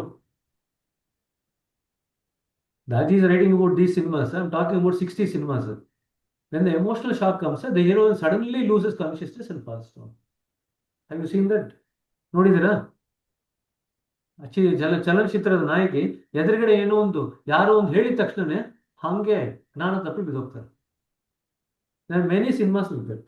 You watch the 60s and 70s cinema. When the emotional reaction is intense, you lose control over the body. ಭಾವೋದ್ರೇಕ ತುಂಬಾ ಅತಿರೇಕಕ್ಕೆ ಹೋದಾಗ ನಮ್ಮ ದೇಹದ ಮೇಲಿನ ಏನ್ ಸ್ಥಿಮಿತ ಇದೆಯಲ್ಲ, ಹಿಡಿತ ಇದೆಯಲ್ಲ, ಅದು ಹೊರಟು ಹೋಗುತ್ತೆ, ಬಿದ್ದು ಹೋಗ್ತೇವೆ, ಕುಸಿದು ಹೋಗ್ತೇವೆ. ದೇಹದಲ್ಲಿ ನಮ್ಮ ಶಕ್ತಿನೇ ಉಡುಗಿ ಹೋಗ್ತಾ ಇದೆ ಅಂತ ಅನ್ಸುತ್ತೆ. We feel as if the entire energy is drained out. You take a lot of time to recover from that kind of a thing because of the emotional issues that you carry. ಸರಿ, ಅಲ್ಲ ಇದೆಲ್ಲ ಯಾಕೆ ವಿವರಣೆ ಕೊಟ್ಟೆ ಅಂತಂದ್ರೆ, these are all things any human will experience in different parts of their life. We just want you to recognize it, that's all, so that you can work on it. ಸರಿನಾ? And how his fingers at the door of Rahul's childhood room, which he has kept exactly as it was. So Rahul ಹಿರಿಮಗನ room ಹೇಗಿದೆ ಅಂತಂದ್ರೆ, ಅವನು ಇದ್ದಾಗ ಹೇಗಿತ್ತು ಹಾಗೆ ಇತ್ತು, ಅವ್ನು ಒಂಚೂರು ಬದಲಾವಣೆ ಮಾಡ್ಲಿಕ್ಕೆ ಬಿಡಲ್ಲ. ಅವನ ಮಗನ ರೂಮ್ ಹತ್ರ ಹೋಗ್ತು ಅಂತಂದ್ರೆ, ಬಾಗಿಲ ಹತ್ರ ಹೋಯ್ತು ಅಂತಂದ್ರೆ ಅವನ ಕೈ ಚಲನೆ ನಿಂತು ಹೋಗುತ್ತೆ. ಸರಿ, the absence of forgiveness has created an absence in the home itself. ರಾಹುಲ್ನ ನಾನು ಕ್ಷಮೆ ಮಾಡಬೇಕು ಅನ್ನೋ ಭಾವನೆ ಬರದೇ ಇರೋದ್ರಿಂದ ಅವನ ಹೃದಯದಲ್ಲಿ ಅವನ ಇರುವಿಕೆ ಇದೆಯಲ್ಲ, ಆ ಇರುವಿಕೆನೇ ಇಲ್ದೇ ಇರಂಗ, ಅವನ ಅಸ್ತಿತ್ವನೇ ಇಲ್ದೇ ಇರುವಂತ ರೀತಿಯಲ್ಲಿ ಮನೆಯಲ್ಲಿ ಆಗೋಗಿದೆ. Now, here it what makes the story so powerful. Yes, Raichand is not a villain. ಅವನೇನು ಕೆಟ್ಟ ವ್ಯಕ್ತಿ ಅಲ್ಲ. ಅಮಿತಾಬ್ ಬಚ್ಚನ್ ಏನು ಕೆಟ್ಟ ವ್ಯಕ್ತಿ ಅಲ್ಲ. He is a man of principle. ಎಲ್ಲ ತತ್ವಗಳಿಗೆ ನಿಂತ್ಕೊಳ್ತಕ್ಕಂಥ ವ್ಯಕ್ತಿ. Of tradition and of genuine love expressed through structures he inherited. ಸ್ವಾಭಾವಿಕವಾಗಿ ತಾನು ಬೆಳೆದು ಬಂದಂಥ ವಾತಾವರಣ, ಬೇರೆಯವ್ರಿಗೆ ಯಾವ ರೀತಿ ನಾವು ಮರ್ಯಾದೆ ಕೊಡಬೇಕು, ಯಾವ ರೀತಿ ಅವ್ರನ್ನ ನಾವು ಮನ್ನಣೆ ಮಾಡಬೇಕು, ಇದೆಲ್ಲನೂ ಸುಸಂಸ್ಕೃತವಾಗಿ ತಿಳ್ಕೊಂಡು ಬೆಳೆದಿರತಕ್ಕಂಥ ವ್ಯಕ್ತಿ. His refusal to forgive is itself a form of loyalty to the values he holds cared. ನೋಡ್ರಿ, ಇದು ಅನ್ಲೈನ್ ಮಾಡ್ಕೊಂಡ್ರೆ very very important. We confuse between these two. His refusal to forgive, ತನ್ನ ಮಗನ್ನ ತಾನು ಕ್ಷಮಿಸಬೇಕು ಅನ್ನೋದಿದೆಯಲ್ಲ, ಅದು ಏನನ್ನ ತೋರಿಸುತ್ತೆ ಅಂತಂದ್ರೆ, it's a form of loyalty to the values that he hold secret. ಅವನು ಕೆಲವು ತತ್ವಗಳಿಗೆ ಬದ್ಧನಾಗಿದ್ದಾನೆ. ಆ ತತ್ವಗಳಿಗೆ ಪವಿತ್ರವಾದಂತಹ ತತ್ವಗಳಿಗೆ ಬದ್ಧನಾಗಿರ್ತಕ್ಕಂಥ ಕಾರಣದಿಂದ ಅವನು ಕ್ಷಮೆ ಮಾಡ್ಲಿಕ್ಕೆ ಹೋಗಲ್ಲ. ಇಲ್ಲಿ ಆ ತತ್ವಗಳೇನಿದೆಯಲ್ಲ, ಆ ತತ್ವಗಳೇ ಅವನಿಗೆ ಅಡ್ಡಿಯಾಗಿದೆ. ಪ್ರಾಯಶಃ ಆ ತತ್ವ ಇಲ್ಲದೆ ಇದ್ದರೆ ಕ್ಷಮೆ ಮಾಡ್ಬಿಟ್ಟಿರೋನು. ಆದ್ರೆ ಸಣ್ಣ ವಯಸ್ಸಿಂದ ಅವನು ತತ್ವಜ್ಞಾನದಲ್ಲಿ ಬೆಳೆದಿದ್ದಾನೆ. ಪವಿತ್ರವಾದಂಥ ತತ್ವಗಳು ಇದೆಲ್ಲ ಅವ್ರ ತಂದೆ ತಾಯಿ ಹೇಳ್ಕೊಟ್ಟಿರ್ತಾರೆ. ನೋಡಪ್ಪ, ಇಂತಿಂತಂತೂ ಜೀವನಕ್ಕೆ ತುಂಬಾ ಒಳ್ಳೆಯದು. ಈ ತತ್ವಗಳಿಗೆ ವಿರುದ್ಧವಾಗಿ ಯಾರನ್ನು ಹೋಯ್ತು ಅಂತಂದ್ರೆ ಅವರಿಗೆ ಶಿಕ್ಷೆ ಕೊಡು ಅಥವಾ ದಂಡನೆ ಮಾಡು ಅಂತ ಹೇಳಿರ್ತಾರೆ. ಸೊ ಅದನ್ನ ಇಟ್ಕೊಂಡು ಅವನು ಬೆಳೆಸ್ ಬಂದಿರ್ತಾನೆ. ತನ್ನ ಮಕ್ಕಳಿಗೂ ಕೂಡ ಅದೇ ಶಿಕ್ಷಣ ಕೊಟ್ಟಿರ್ತಾನೆ. ಆದ್ರೆ ತತ್ವಗಳಲ್ಲಿ ಎರಡು ರೀತಿಯಾದಂಥ ತತ್ವ ಉಂಟು. ಒಂದು ಸಮಯಾತೀತ ತತ್ವ, ಇನ್ನೊಂದು ಸಮಯಕ್ಕೆ ತಕ್ಕಂಗೆ ಬದಲಾವಣೆ ಆಗ್ತಕ್ಕಂಥ ತತ್ವ. So there are two value systems. One value system, which is more spiritual in nature, is something which is beyond the range of time. ಎಲ್ಲ ಕಾಲಕ್ಕೂ ಅದೇ ತತ್ವ, ಅದೇನು ವ್ಯತ್ಯಾಸ ಆಗಲ್ಲ. ಈ ಹುಟ್ಟು ಸಾವು ತಗೊಳ್ರಿ, ಹುಟ್ಟು ಸಾವು ಅನ್ನೋದು ಎಲ್ಲ ಕಾಲಕ್ಕೂ ಅದೇನೆ, ಅದರಲ್ಲಿ ಏನು ವ್ಯತ್ಯಾಸ ಆಗಲ್ಲ. ಆದ್ರೆ ನಾವಿಲ್ಲಿ ಜೀವನ ಮಾಡತಕ್ಕಂಥ ರೀತಿ ನೀತಿಗಳಿದೆಯಲ್ಲ, ಅದರಲ್ಲಿ ತತ್ವಗಳು ಅಥವಾ ತತ್ವಗಳ ಪ್ರಾಶಸ್ತ್ಯ ಬದಲಾವಣೆ ಆಗ್ತಾ ಹೋಗುತ್ತೆ. The values or the importance of certain values will keep changing over a period of time. ಸರಿನಾ? ಸೊ ಇದನ್ನ ನಾವು ನೆನಪಲ್ಲಿ ಇಟ್ಕೋಬೇಕು. ಈಗ ಇಷ್ಟು ಮಟ್ಟಿಗೆ ಅವನು ವ್ಯತ್ಯಾಸ ಮಾಡುವಂತ ಸ್ಥಿತಿನಿಲ್ಲ. ಆಯ್ತು, ತತ್ವಗಳಿಗೆ ಬದ್ಧನಾಗಿದ್ದಾನೆ, ಒಪ್ಕೋಣ. ಆದ್ರೆ ಈ ತತ್ವಗಳಿಗೆ ಬದ್ಧನಾಗಿರ್ತಕ್ಕಂಥದ್ದು ಇದು ಕಾಲಕ್ಕೆ ತಕ್ಕಂತ ತತ್ವಗಳ ಅಥವಾ ಕಾಲವನ್ನು ಮೀರಿರ್ತಕ್ಕಂಥ ತತ್ವಗಳ, ಇಷ್ಟಾದ್ರೂ ವಿವೇಚನಾ ಶಕ್ತಿ ಬೇಕಲ್ವ? You should have that wisdom to apply. Okay, these are the principles with which I am living. Is it something related to the current times that I'm living, or is it something beyond time, so that it is applicable for eternity? ಯಾವಾಗಲೂ ಅದೇ ತತ್ವಗಳೇ ಆಗುತ್ತೆ. In fact ನನಗೆ ಆಶ್ಚರ್ಯ ಆಯಿತು, ಮೊನ್ನೆ complete verse ಓದಬೇಕಾದ್ರೆ 44 whispers ಒಂದು ಕಡೆ ಮನುಸ್ಮೃತಿ ಬಗ್ಗೆ ಕಮೆಂಟ್ ಬರುತ್ತೆ. ಏನಂತ ಬರೆದಿದ್ದಾರೆ ಅಂತಂದ್ರೆ, ಯಾವುದು ಮನುಸ್ಮೃತಿನಲ್ಲಿ ಕಾಮನ್ ಸೆನ್ಸಿಗೆ ವಿರುದ್ಧವಾಗಿದೆಯೋ ಅದನ್ನ ನೀವು ಡಿಸ್ಕಾರ್ಡ್ ಮಾಡಬೇಕು ಅಂತ ಹೇಳ್ತಾರೆ. ಮನುಸ್ಮೃತಿಯಲ್ಲಿ ಬರೆದ ಕ್ಷಣ ಅದನ್ನ ಹಾಗೆ ನಿಮ್ಮ ಕಾಲಕ್ಕೆ ಅಳವಡಿಸ್ಕೋಬೇಕು ಅಂತ ಏನಿಲ್ಲ. ಮನುಸ್ಮೃತಿ ಆ ಮನು ಇದ್ದಂತ ಕಾಲಕ್ಕೆ ತಕ್ಕಂಗ ರೀತಿ ನೀತಿಗಳನ್ನ ರೂಪಿಸಿದ್ರು. ಈಗ ಇರ್ತಕ್ಕಂಥ ಕಾಲದಲ್ಲಿ ಆ ರೀತಿಗಳು ಇಲ್ಲದೆ ಇರ್ಬೋದು. ಅದನ್ನ ಇವಾಗ ನೀವು ಅಪ್ಲೈ ಮಾಡ್ತೀರ ಅಂತಂದ್ರೆ ಪ್ರಯೋಜನ ಇಲ್ಲ. ಹ್ಮ್ ಅದನ್ನ ನೀವು ವ್ಯತ್ಯಾಸ ಮಾಡ್ಕೊಂಡು ಹೋಗುವಂತ ಒಂದು ಸ್ವಭಾವ ಅಥವಾ ಒಂದು ಸಾಮರ್ಥ್ಯ ನೀವು ಬೆಳೆಸ್ಕೋಬೇಕು ಅಂತ. ಸರಿನಾ? ಏನಿವೆ, ಮುಂದಕ್ಕೆ ಹೋಗೋಣ. He is protecting the family honor the way things should be done. ಏನ್ ಮಾಡ್ತಿದ್ದಾರೆ ಅಂತಂದ್ರೆ ಕುಲಗೌರವ. ಕನ್ನಡದಲ್ಲಿ ಒಂದು ಸಿನಿಮಾ ಇದೆ, ಯಾರು ನೋಡಿದಿರಾ? ಕುಲಗೌರವ ಅಂತೇಳಿ ಸಿನಿಮಾ ಹೆಸರು.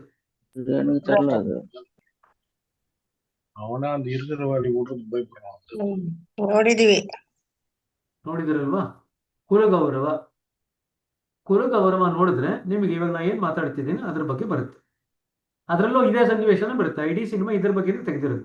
ಇದರಲ್ಲಿ ಬರೀ ಒಂದು ಸೀನ್ ಅಷ್ಟೇನೆ.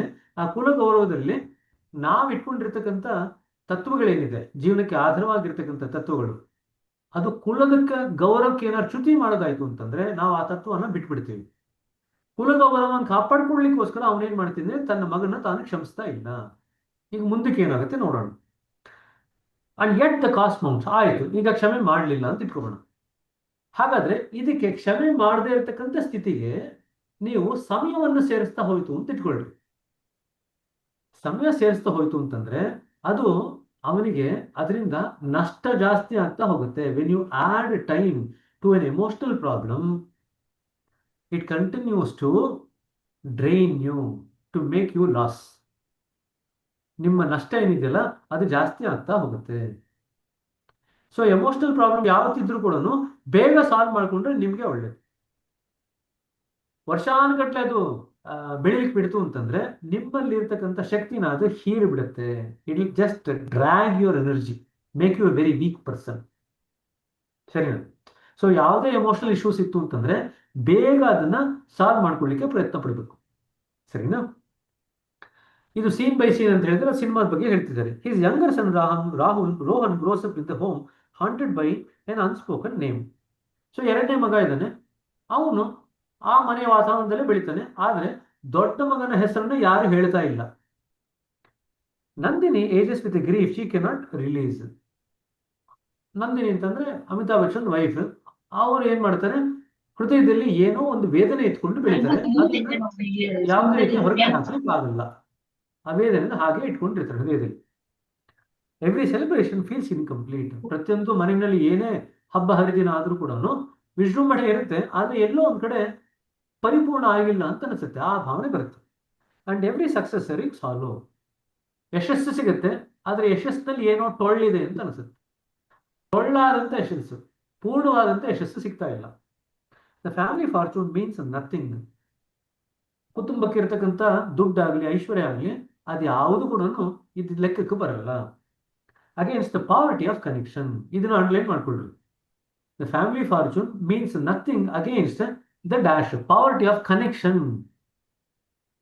ಇಲ್ಲಿ ಕನೆಕ್ಷನ್ ಬಗ್ಗೆ ದಾಜು ಅವರು ಗೊತ್ತು ಹೇಳ್ತಾ ಇದ್ದಾರೆ. Most important thing in spirituality, especially in our system, is connection.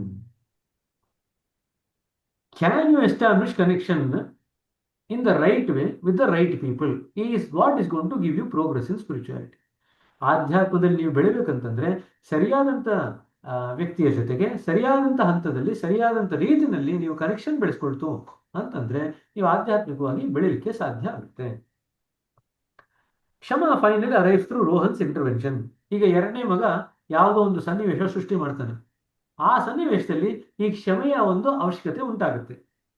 The circumstances that bypass yes gracefully built defenses. So Amitabh Bachchan ಅದು ಆಗ್ಬಾರ್ದು ಅಂತ ಹೇಳಿ ಏನೇನೋ ಅಡ್ಡಗೋಡೆಗಳನ್ನ ಕಟ್ಕೊಂಡಿದ್ದಾರೆ. ಅದನ್ನೆಲ್ಲ ದಾಟಿ ಯಾವುದೋ ಒಂದು ರೀತಿಯಾದಂಥ ಸನ್ನಿವೇಶ ನಿರ್ಮಾಣ ಆಗುತ್ತೆ. ಆ ನಿರ್ಮಾಣ ಆದಾಗ ಆ ಕ್ಷಮೆಯ ಅವಶ್ಯಕತೆ ಬರುತ್ತೆ. ಹಿಸ್ ವೈಫ್ಸ್ ಪೇಷಂಟ್ ಅಂದ್ರೆ ತನ್ನ ಹೆಂಡತಿ ತಾನು ತಾಳ್ಮೆಯಿಂದ ಇದ್ರೂ ಕೂಡ ಆ ತಾಳ್ಮೆಯನ್ನು ಮೀರಿ ಒಂದು ಸನ್ನಿವೇಶ ಬರುತ್ತೆ. A study presence and through time doing it so slow necessary work. ಇಲ್ಲಿ ನೋಡ್ರಿ, ಕಾಲವೇ ಎಲ್ಲವನ್ನು ವಾಸಿ ಮಾಡುತ್ತೆ ಅಂತ ನಾವು ಹೇಳ್ತೀವಿ. ಅದಕ್ಕೆ last factor through time doing it slow necessary work. ಕಾಲ ತಕ್ಕ ಹಾಗೆ ತನ್ನ ಪಾಡಿಗೆ ತಾನು ಕೆಲಸ ಮಾಡ್ತಾ ಇರುತ್ತೆ. ನಿಮಗೆ ಬೇಕೋ ಬಿಡುವೋ ಕಾಲ ಭಗವಂತನೇ ಕೆಲಸ ಮಾಡ್ತಿರ್ತಾನೆ. ನಿಮ್ಮ ಹೃದಯದಲ್ಲಿ ಇರ್ತಕ್ಕಂಥದ್ದನ್ನ ಹೊರಗಡೆ ಹಾಕ್ಲಿಕ್ಕೆ ಭಗವಂತ ಕೆಲಸ ಮಾಡ್ತಾ ಇರ್ತಾನೆ. ಸರಿನಾ? ಸೊ ಇಲ್ಲಿ ಹೀರೋ ಪ್ರಯತ್ನ ಪಡ್ತಾ ಇದ್ದಾನೆ, ಅಡ್ಡಗೋಡೆಗಳನ್ನ ಕಟ್ಕೊಂಡು ಆ ಕ್ಷಮೆ ಮಾಡದೇ ಇರೋದಕ್ಕೆ. ಅವನ ಹೆಂಡತಿ ತಾಳ್ಮೆ ಇಟ್ಕೊಂಡಿದ್ದಾಳೆ ಆ ಕ್ಷಮೆ ಮಾಡದೇ ಇರುವಂತ ರೀತಿಯಲ್ಲಿ ಗಂಡನ ಜೊತೆ ಇರಬೇಕಲ್ಲ. ಆಯ್ತಾ? ಮೂರನೇದು, ಇರುವಿಕೆ ಇದೆ ಆದ್ರೆ ಅದರಲ್ಲಿ ಪೂರ್ಣತೆ ಇಲ್ಲ. ಇಷ್ಟೆಲ್ಲವನ್ನು ದಾಟಿ ಕಿರಿಮಗ ಏನ್ ಮಾಡ್ತಾನೆ, ಒಂದು ಹೊಸ ಸಂದರ್ಭನ ಸೃಷ್ಟಿ ಮಾಡ್ತಾನೆ. ಅವಾಗ ಕ್ಷಮೆಯ ಅವಶ್ಯಕತೆ ಬರುತ್ತೆ. ಕ್ಷಮೆ ಮಾಡಿದಾಗ ಏನಾಗುತ್ತೆ ಅಂತ ನೋಡೋಣ ಇವಾಗ. If you can watch the film, take a moment to watch Yash's face when the family finally reunites at the temple. So ದೇವಸ್ಥಾನಕ್ಕೆ ಹೋಗಿರ್ತಾರೆ, ದೇವಸ್ಥಾನದಲ್ಲಿ ಇಡೀ ಕುಟುಂಬ ಒಂದಾಗುತ್ತೆ. ಆ ಕುಟುಂಬ ಒಂದಾದಂಥ ಸನ್ನಿವೇಶದಲ್ಲಿ ನಿಮಗೆ ಏನಾದ್ರು ಸಮಯ ಇತ್ತು ಆ ಸಿನಿಮಾ ನೋಡಿದಾಗ ಎಷ್ಟಂತಂದ್ರೆ ಇಲ್ಲಿ ಅಮಿತಾಬ್ ಬಚ್ಚನ್ ಅವನ ಮುಖದಲ್ಲಿ ಆಗ್ತಕ್ಕಂಥ ಬದಲಾವಣೆನ ನೋಡ್ಲಿಕ್ಕೆ ಸ್ವಲ್ಪ ನಿಗಾ ವಹಿಸಿ ಅಂತ ಹೇಳ್ತಾ ಇದ್ದಾರೆ. Take A moment. He has not abandon his values. ಈಗ ಏನಾಗುತ್ತೆ, ಅವನ ಮುಖದಲ್ಲಿ ಬದಲಾವಣೆ ಆಯಿತು. ಏನು ಬದಲಾವಣೆ ಆಯಿತು? ವಿವರಣೆ ಕೊಡ್ತಾ ಇದ್ದಾರೆ. ಹಾಗಾದ್ರೆ ಹೀರೋ ಏನು ತನ್ನ ತತ್ವಗಳನ್ನ ಇಟ್ಕೊಂಡಿದ್ನಲ್ಲ, ಪವಿತ್ರವಾದಂಥ ತತ್ವಗಳು, ಅದನ್ನ ಬಿಡ್ಲಿಲ್ಲ. Rather he discover something extraordinary. ತತ್ವಗಳಿಗೆ ಇನ್ನೂ ಬದ್ಧವಾಗೇ ಇದ್ದಾನೆ, ಆದ್ರೆ ತತ್ವಗಳನ್ನು ಮೀರಿದಂತ ಯಾವುದೋ ಒಂದು ಹೊಸದನ್ನ ಕಂಡುಹಿಡ್ಕೊಂಡಿದ್ದಾನೆ. Something new he has found out which is extraordinary, although he still holding on to the values. That his values were always larger than his interpretation of them. Underline ಮಾಡ್ಕೊಳ್ರಿ. ಆ ತತ್ವಗಳಿತ್ತಲ್ವಾ, ಆ ತತ್ವಗಳು ತಂಪಾಡುತ್ತಾಗಿದೆ, ಆದ್ರೆ ಆ ತತ್ವಕ್ಕೆ ತಾನು ಯಾವ ರೀತಿ ಅರ್ಥ ಕೊಟ್ಟಿದ್ನೋ, ತಾನು ಕೊಟ್ಟಿರ್ತಕ್ಕಂಥ ಅರ್ಥಕ್ಕಿಂತ ದೊಡ್ಡದಾಗಿದೆ ಆ ತತ್ವಗಳು ಅಂತ ಅವನಿಗೆ ಅರಿವಾಗುತ್ತೆ. ಅದಕ್ಕೆ ನಾವು ಅರಿವು ಅಂತ ಹೇಳಿದ್ದು. I told you about awareness. What is he becoming aware of? He is aware now that the values are far more important than the interpretation or the meanings that he is giving to the value. ತತ್ವಗಳಿದೆಯಲ್ಲ, ಆ ತತ್ವಗಳು ತಾನು ಮಾಡ್ತಾ ಇರತಕ್ಕಂಥ ಅರ್ಥೈಸುವಿಕೆ ಏನಿದೆ, ಆ ಅರ್ಥೈಸುವಿಕೆಗಿಂತ ದೊಡ್ಡದಾಗಿದೆ ತತ್ವಗಳು ಅಂತ ಅವನಿಗೆ ಅರಿವಾಗುತ್ತೆ. ಸರಿನಾ? The principle was never the problem. ಆ ತತ್ವಗಳು ಯಾವತ್ತೂ ತೊಂದರೆ ಮಾಡಿರಲಿಲ್ಲ ಅವನಿಗೆ. It was his grip on the principle that was the problem.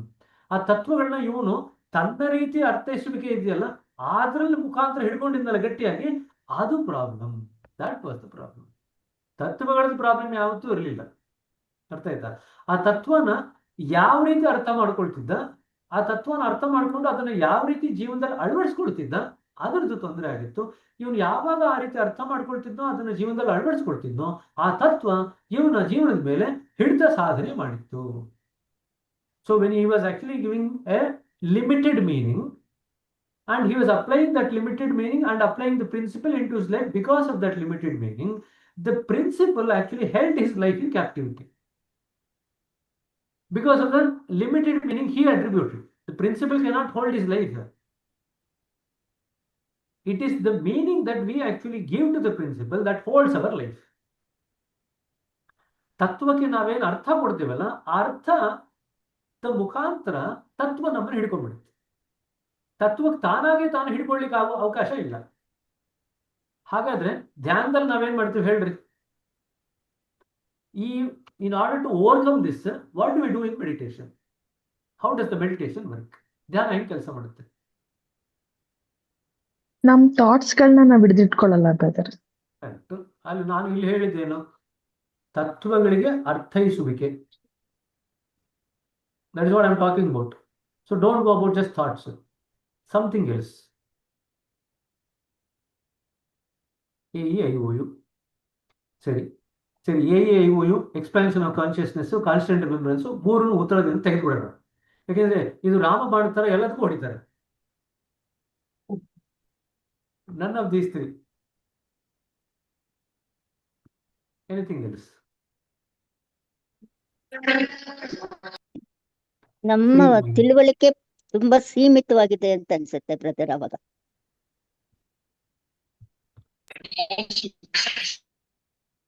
ತಿಳುವಳಿಕೆ ಸೀಮಿತವಾಗಿದೆ ಅಂತ ಅನ್ಸುತ್ತೆ. ಆಮೇಲೆ anything else? Good. That is also part of the answer. Good. We start with the divine light, but as we keep on meditating, we even lose the conscious of that. We gradually the meaning changes and we go beyond that. Something like that. Good. So ಏನಾಗುತ್ತೆ ಧ್ಯಾನದಲ್ಲಿ ಅಂತಂದ್ರೆ, ನಾವು ಯಾವುದೇ ಯೋಚನೆ, ಯಾವುದೇ ಅರ್ಥ, ಯಾವುದರ ಹಿಂದೆನೂ ಹೋಗಲ್ಲ ಧ್ಯಾನದಲ್ಲಿ. We don't go behind any thought, any principle, any meaning, nothing. ಯಾವ ತತ್ವದಿಂದ ಹೋಗಲ್ಲ, ಯಾವ ಆಲೋಚನೆ ಹಿಂದೆ ಹೋಗಲ್ಲ, ಯಾವ ಅರ್ಥೈಸುವಿಕೆಯಿಂದನೂ ಹೋಗಲ್ಲ. ಸರಿನಾ? ಈ ಮೂರನ್ನು ಮಾಡಲ್ಲ. ನಾವು ಧ್ಯಾನ ಮಾಡ್ತಾ ಮಾಡ್ತಾ ನಮ್ಮ ಅರಿವನ್ನ ಬೆಳೆಸ್ಕೊಳ್ತೀವಿ. We develop a higher level of awareness. When we develop a higher level of awareness, and when the three things we don't do, not going behind the thought, not going behind the meaning, not going behind any principle. Now, what happens is we get a capacity to look at the principle in a new light. ಧ್ಯಾನದಲ್ಲಿ ಏನಾಗುತ್ತೆ ಅಂತಂದ್ರೆ, ಅದೇ ಒಂದು ಸನ್ನಿವೇಶನ, ಅದೇ ಒಂದು ತತ್ವವನ್ನ ನಾವು ಹೊಸ ಬೆಳಕಿನಲ್ಲಿ, ಹೊಸ ರೀತಿಯಾದಂಥ ಅರಿವಿನಲ್ಲಿ ನೋಡ್ಲಿಕ್ಕೆ ಸಾಧ್ಯ ಆಗುತ್ತೆ. ಇದು ಎಲ್ರಿಗೂ ಅನುಭವಕ್ಕೆ ಬಂದಿರುತ್ತೆ. ಒಂದು ಸನ್ನಿವೇಶ ಹೇಳ್ತೀನಿ, give you an example. Many times when you sit for meditation, you feel that you are stuck in a situation. But by the end of the meditation, you feel that you have actually found a way out of the situation. ಇದು ಪ್ರಾಯಶಃ ಎಲ್ರಿಗೂ ಅನುಭವಕ್ಕೆ ಬಂದಿರುತ್ತೆ. ಎಲ್ರಿಗೂ ಆಗಿದೆಯಾ? ಯಾವ ತಾನು ಯೋಚನೆ ಮಾಡಿದೆ, ಹೆಂಗಪ್ಪ ಹೊಸ ದಾರಿ ಬಂತು ನನಗೆ ಅಂತ. ಧ್ಯಾನ ಕೂತ್ಕೊಳ್ಳಿಕ್ಕೆ ಮುಂಚೆ ದಾರಿನೇ ಇಲ್ಲ ಅಂತ ಅನಿಸ್ತಾ ಇತ್ತು. ಧ್ಯಾನ ಮುಗಿಸ್ಕೊಂಡು ಹೊರಗಡೆ ಬರೋಷ್ಟೊತ್ತಿಗೆ ಓ ಹಿಂಗ್ ಮಾಡ್ಬೋದು, ಹಂಗ್ ಮಾಡ್ಬೋದು ಅಂತ ಹೊಸ ದಾರಿ ಹೊಡೆದಿರುತ್ತೆ. ಯಾಕೆ ಹೊಸ ದಾರಿ ಹೊಡೆದಿರುತ್ತೆ ಅಂತಂದ್ರೆ, ಅರಿವು ಬೆಳೆದಿರುತ್ತೆ. ನಾವು ಯಾವ ಸಂಕುಚಿತ ದೃಷ್ಟಿನಲ್ಲಿ ಆ ಒಂದು ಪ್ರಾಬ್ಲಮ್ನ ನೋಡ್ತಾ ಇದ್ವಿ, ಆ ಸಂಕುಚಿತ ದೃಷ್ಟಿನ ಬಿಟ್ಬಿಟ್ಟಿರ್ತೀವಿ ಧ್ಯಾನದಲ್ಲಿ. ಅರಿವು ಬೆಳೆದಾಗ ಅದೇ ಪ್ರಾಬ್ಲಮ್ನ ನಾವು ಹೊಸ ದೃಷ್ಟಿಕೋನದಿಂದ ನೋಡಿದಾಗ, ವಿಸ್ತಾರವಾದಂಥ ದೃಷ್ಟಿಕೋನದಿಂದ ನೋಡಿದಾಗ ಹೊಸ ದಾರಿಗಳು ಹುಟ್ಕೊಳ್ಳುತ್ತೆ. All of you definitely would have experienced this situation. Right? Now, see, if you apply for this situation, now apply it for principles. So, he is not now thinking about any principle, he is not holding on to the meaning of the principle. So, when you do the meditation, since you don't hold on to the meaning, you look at the principle in a broader perspective. ನೀವು ಯಾವುದೋ ಒಂದು ತತ್ವ ಇಟ್ಕೊಂಡಿದ್ದೀರಾ, ಆ ತತ್ವನ ಸೀಮಿತವಾದಂಥ ಅರ್ಥದಲ್ಲಿ ನೋಡ್ತಾ ಇಲ್ಲ. ಇದನ್ನೇ ನಾವು ಸೀಮಿತವಾದಂಥ ಅರ್ಥದಲ್ಲಿ ನೋಡೋದನ್ನ ನಾವು ಬುದ್ಧಿಶಕ್ತಿ ಅಂತ ಕರಿತೀವಿ. ವಿಸ್ತಾರವಾದಂಥ ಅರ್ಥದಲ್ಲಿ ನೋಡೋದನ್ನ ನಾವು ವಿವೇಕ ಅಂತ ಕರಿತೀವಿ. ಅಷ್ಟೇ ವ್ಯತ್ಯಾಸ. ಸೀಮಿತವಾದಂಥ ಅರ್ಥದಲ್ಲಿ ನೋಡಿದ್ರೆ ಬುದ್ಧಿಶಕ್ತಿ, ವಿಸ್ತಾರವಾದಂಥ ಅರ್ಥದಲ್ಲಿ ನೋಡ್ಲಿಕ್ಕೆ ಸಾಧ್ಯ ಆಯ್ತು ಅಂತಂದ್ರೆ ಅದು ವಿವೇಕ. ಸರಿನಾ? So all of us we move from intelligence to Viveka. Then we move further beyond that. ಸರಿನಾ? ಇದು ಜ್ಞಾಪಕ ಇದೆಯಾ? 5ನೇ ಬಿಂದುವಿನಲ್ಲಿ ವಿವೇಕ ಬರೋದು. ಕರೆಕ್ಟಾ? The more nearer to the 5th point you are, the more likely that you will get solutions to your problems in meditation. As you nearer to the 5th point, come nearer to the 5th point, the more likely that you will get answers to your problems in meditation. As simple as that. ಸರಿನಾ?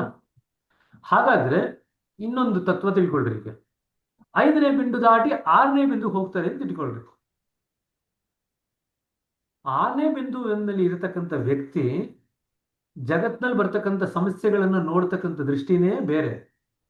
ಹೃದಯ ಮಂಡಲದಲ್ಲಿ ಸಿಕ್ಕಾಕೊಂಡಿರ್ತಕ್ಕಂಥ ವ್ಯಕ್ತಿ ಜಗತ್ನಲ್ಲಿ ಅವ್ರಿಗೆ ಬರ್ತಕ್ಕಂಥ ಸಮಸ್ಯೆಗಳನ್ನ ನೋಡ್ತಕ್ಕಂಥ ದೃಷ್ಟಿಕೋನನೇ ಬೇರೆ. ಎರಡೂ ದೃಷ್ಟಿಕೋನ ಬೇರೆ ಬೇರೆ ಆಗಿರುತ್ತೆ. 6ನೇ ಬಿಂದುವಿನವರು ಆ ಸ್ಥೂಲವಾದಂಥ ಮಾಯೆ ದಾಟಿ ಆ ಸಮಸ್ಯೆ ನೋಡ್ತಾ ಇರ್ತಾರೆ. ಮೊದಲ 5 ಬಿಂದುವಿನಲ್ಲೇ ಇನ್ನೂ ಸಿಕ್ಕಾಕೊಂಡಿರೋರು ಸ್ಥೂಲವಾದಂಥ ಮಾಯೆಯ ಒಂದು ಆಧಾರದ ಮೇಲಿನ ಸಮಸ್ಯೆ ನೋಡ್ತಾ ಇರ್ತಾರೆ. ಸೊ ಅವರಿಗೆ ಸಮಸ್ಯೆಗೆ ಪರಿಹಾರ ಬೇರೆ ರೀತಿ ಸಿಗುತ್ತೆ, ಇವರಿಗೆ ಸಮಸ್ಯೆಗೆ ಪರಿಹಾರ ಬೇರೆ ರೀತಿ ಸಿಗುತ್ತೆ. ನೋಡಿದಿರಾ?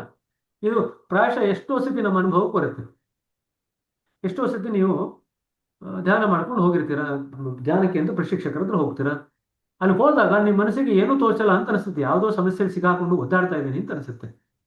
ಸಿಟ್ಟಿಂಗ್ ತಗೊಳ್ತೀರಾ, ಸಿಟ್ಟಿಂಗ್ನಲ್ಲೇ ಏನೋ ಬರ್ಬೋದು. ಇಲ್ಲದೆ ಪ್ರಶಿಕ್ಷಕರ ಹತ್ರ ಏನೋ ಮಾತಾಡ್ತಿದ್ದಾಗ ಸಡನ್ ಆಗಿ ನಿಮಗೆ ನನ್ನ ಸಮಸ್ಯೆಗೆ ಪರಿಹಾರ ಸಿಗ್ತಲ್ಲ ಅಂತ ಅನಿಸುತ್ತೆ. ಎಷ್ಟೋ ಸತಿ ಅನಿಸುತ್ತೆ. You are actually going to the sitting, you are actually taking the sitting. You might not even get a solution during the meditation. But many times after you actually speak to the preceptor, you feel that I have got an answer to my problem. You don't even discuss the problem with your preceptor directly. ಪ್ರಶಿಕ್ಷಕರ ಜೊತೆ ನೇರವಾಗಿ ನಂದು ಇದು ಸಮಸ್ಯೆ, ಇದಕ್ಕೆ ಪರಿಹಾರ ಮಾಡಿ ಅಂತ ನೀವೇನು ಹೇಳೇ ಇರಲ್ಲ. ನೀವು ಹೇಳಲಿಕ್ಕೆ ಮುಂಚೆನೆ ಮಾತಾಡ್ತಾನೆ ನಿಮ್ಗೆ ಯಾವುದೋ ಒಂದು ಪರಿಹಾರ ಸಿಕ್ಕಿರುತ್ತೆ. ಈಗ ಏನಾಗ್ತಾ ಇದೆ ಅಂತ ಹೇಳ್ತೀರಾ? ಯಾಕೆ ವ್ಯತ್ಯಾಸ ಆಗ್ತಾ ಇದೆ?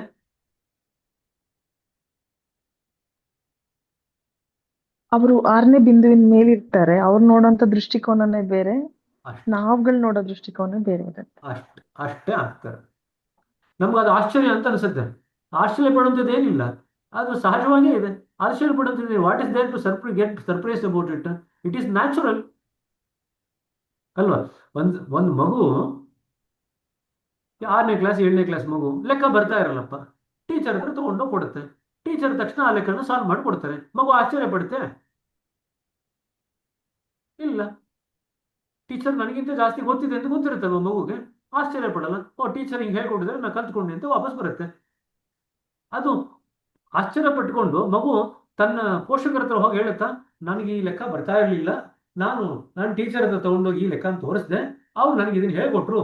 ಎಷ್ಟು ಆಶ್ಚರ್ಯ! ಯಾರು ಮಗು ಹೋಗಿ ಹೇಳುತ್ತಾ ಹಂಗೆ? Does any child go and report about their teacher solving a particular problem that it could not solve and go to the parents and say, how surprising is it that my teacher can solve a problem that I cannot solve? Will the child ever say like that? No. Why will the child not say like that? Because it is very natural.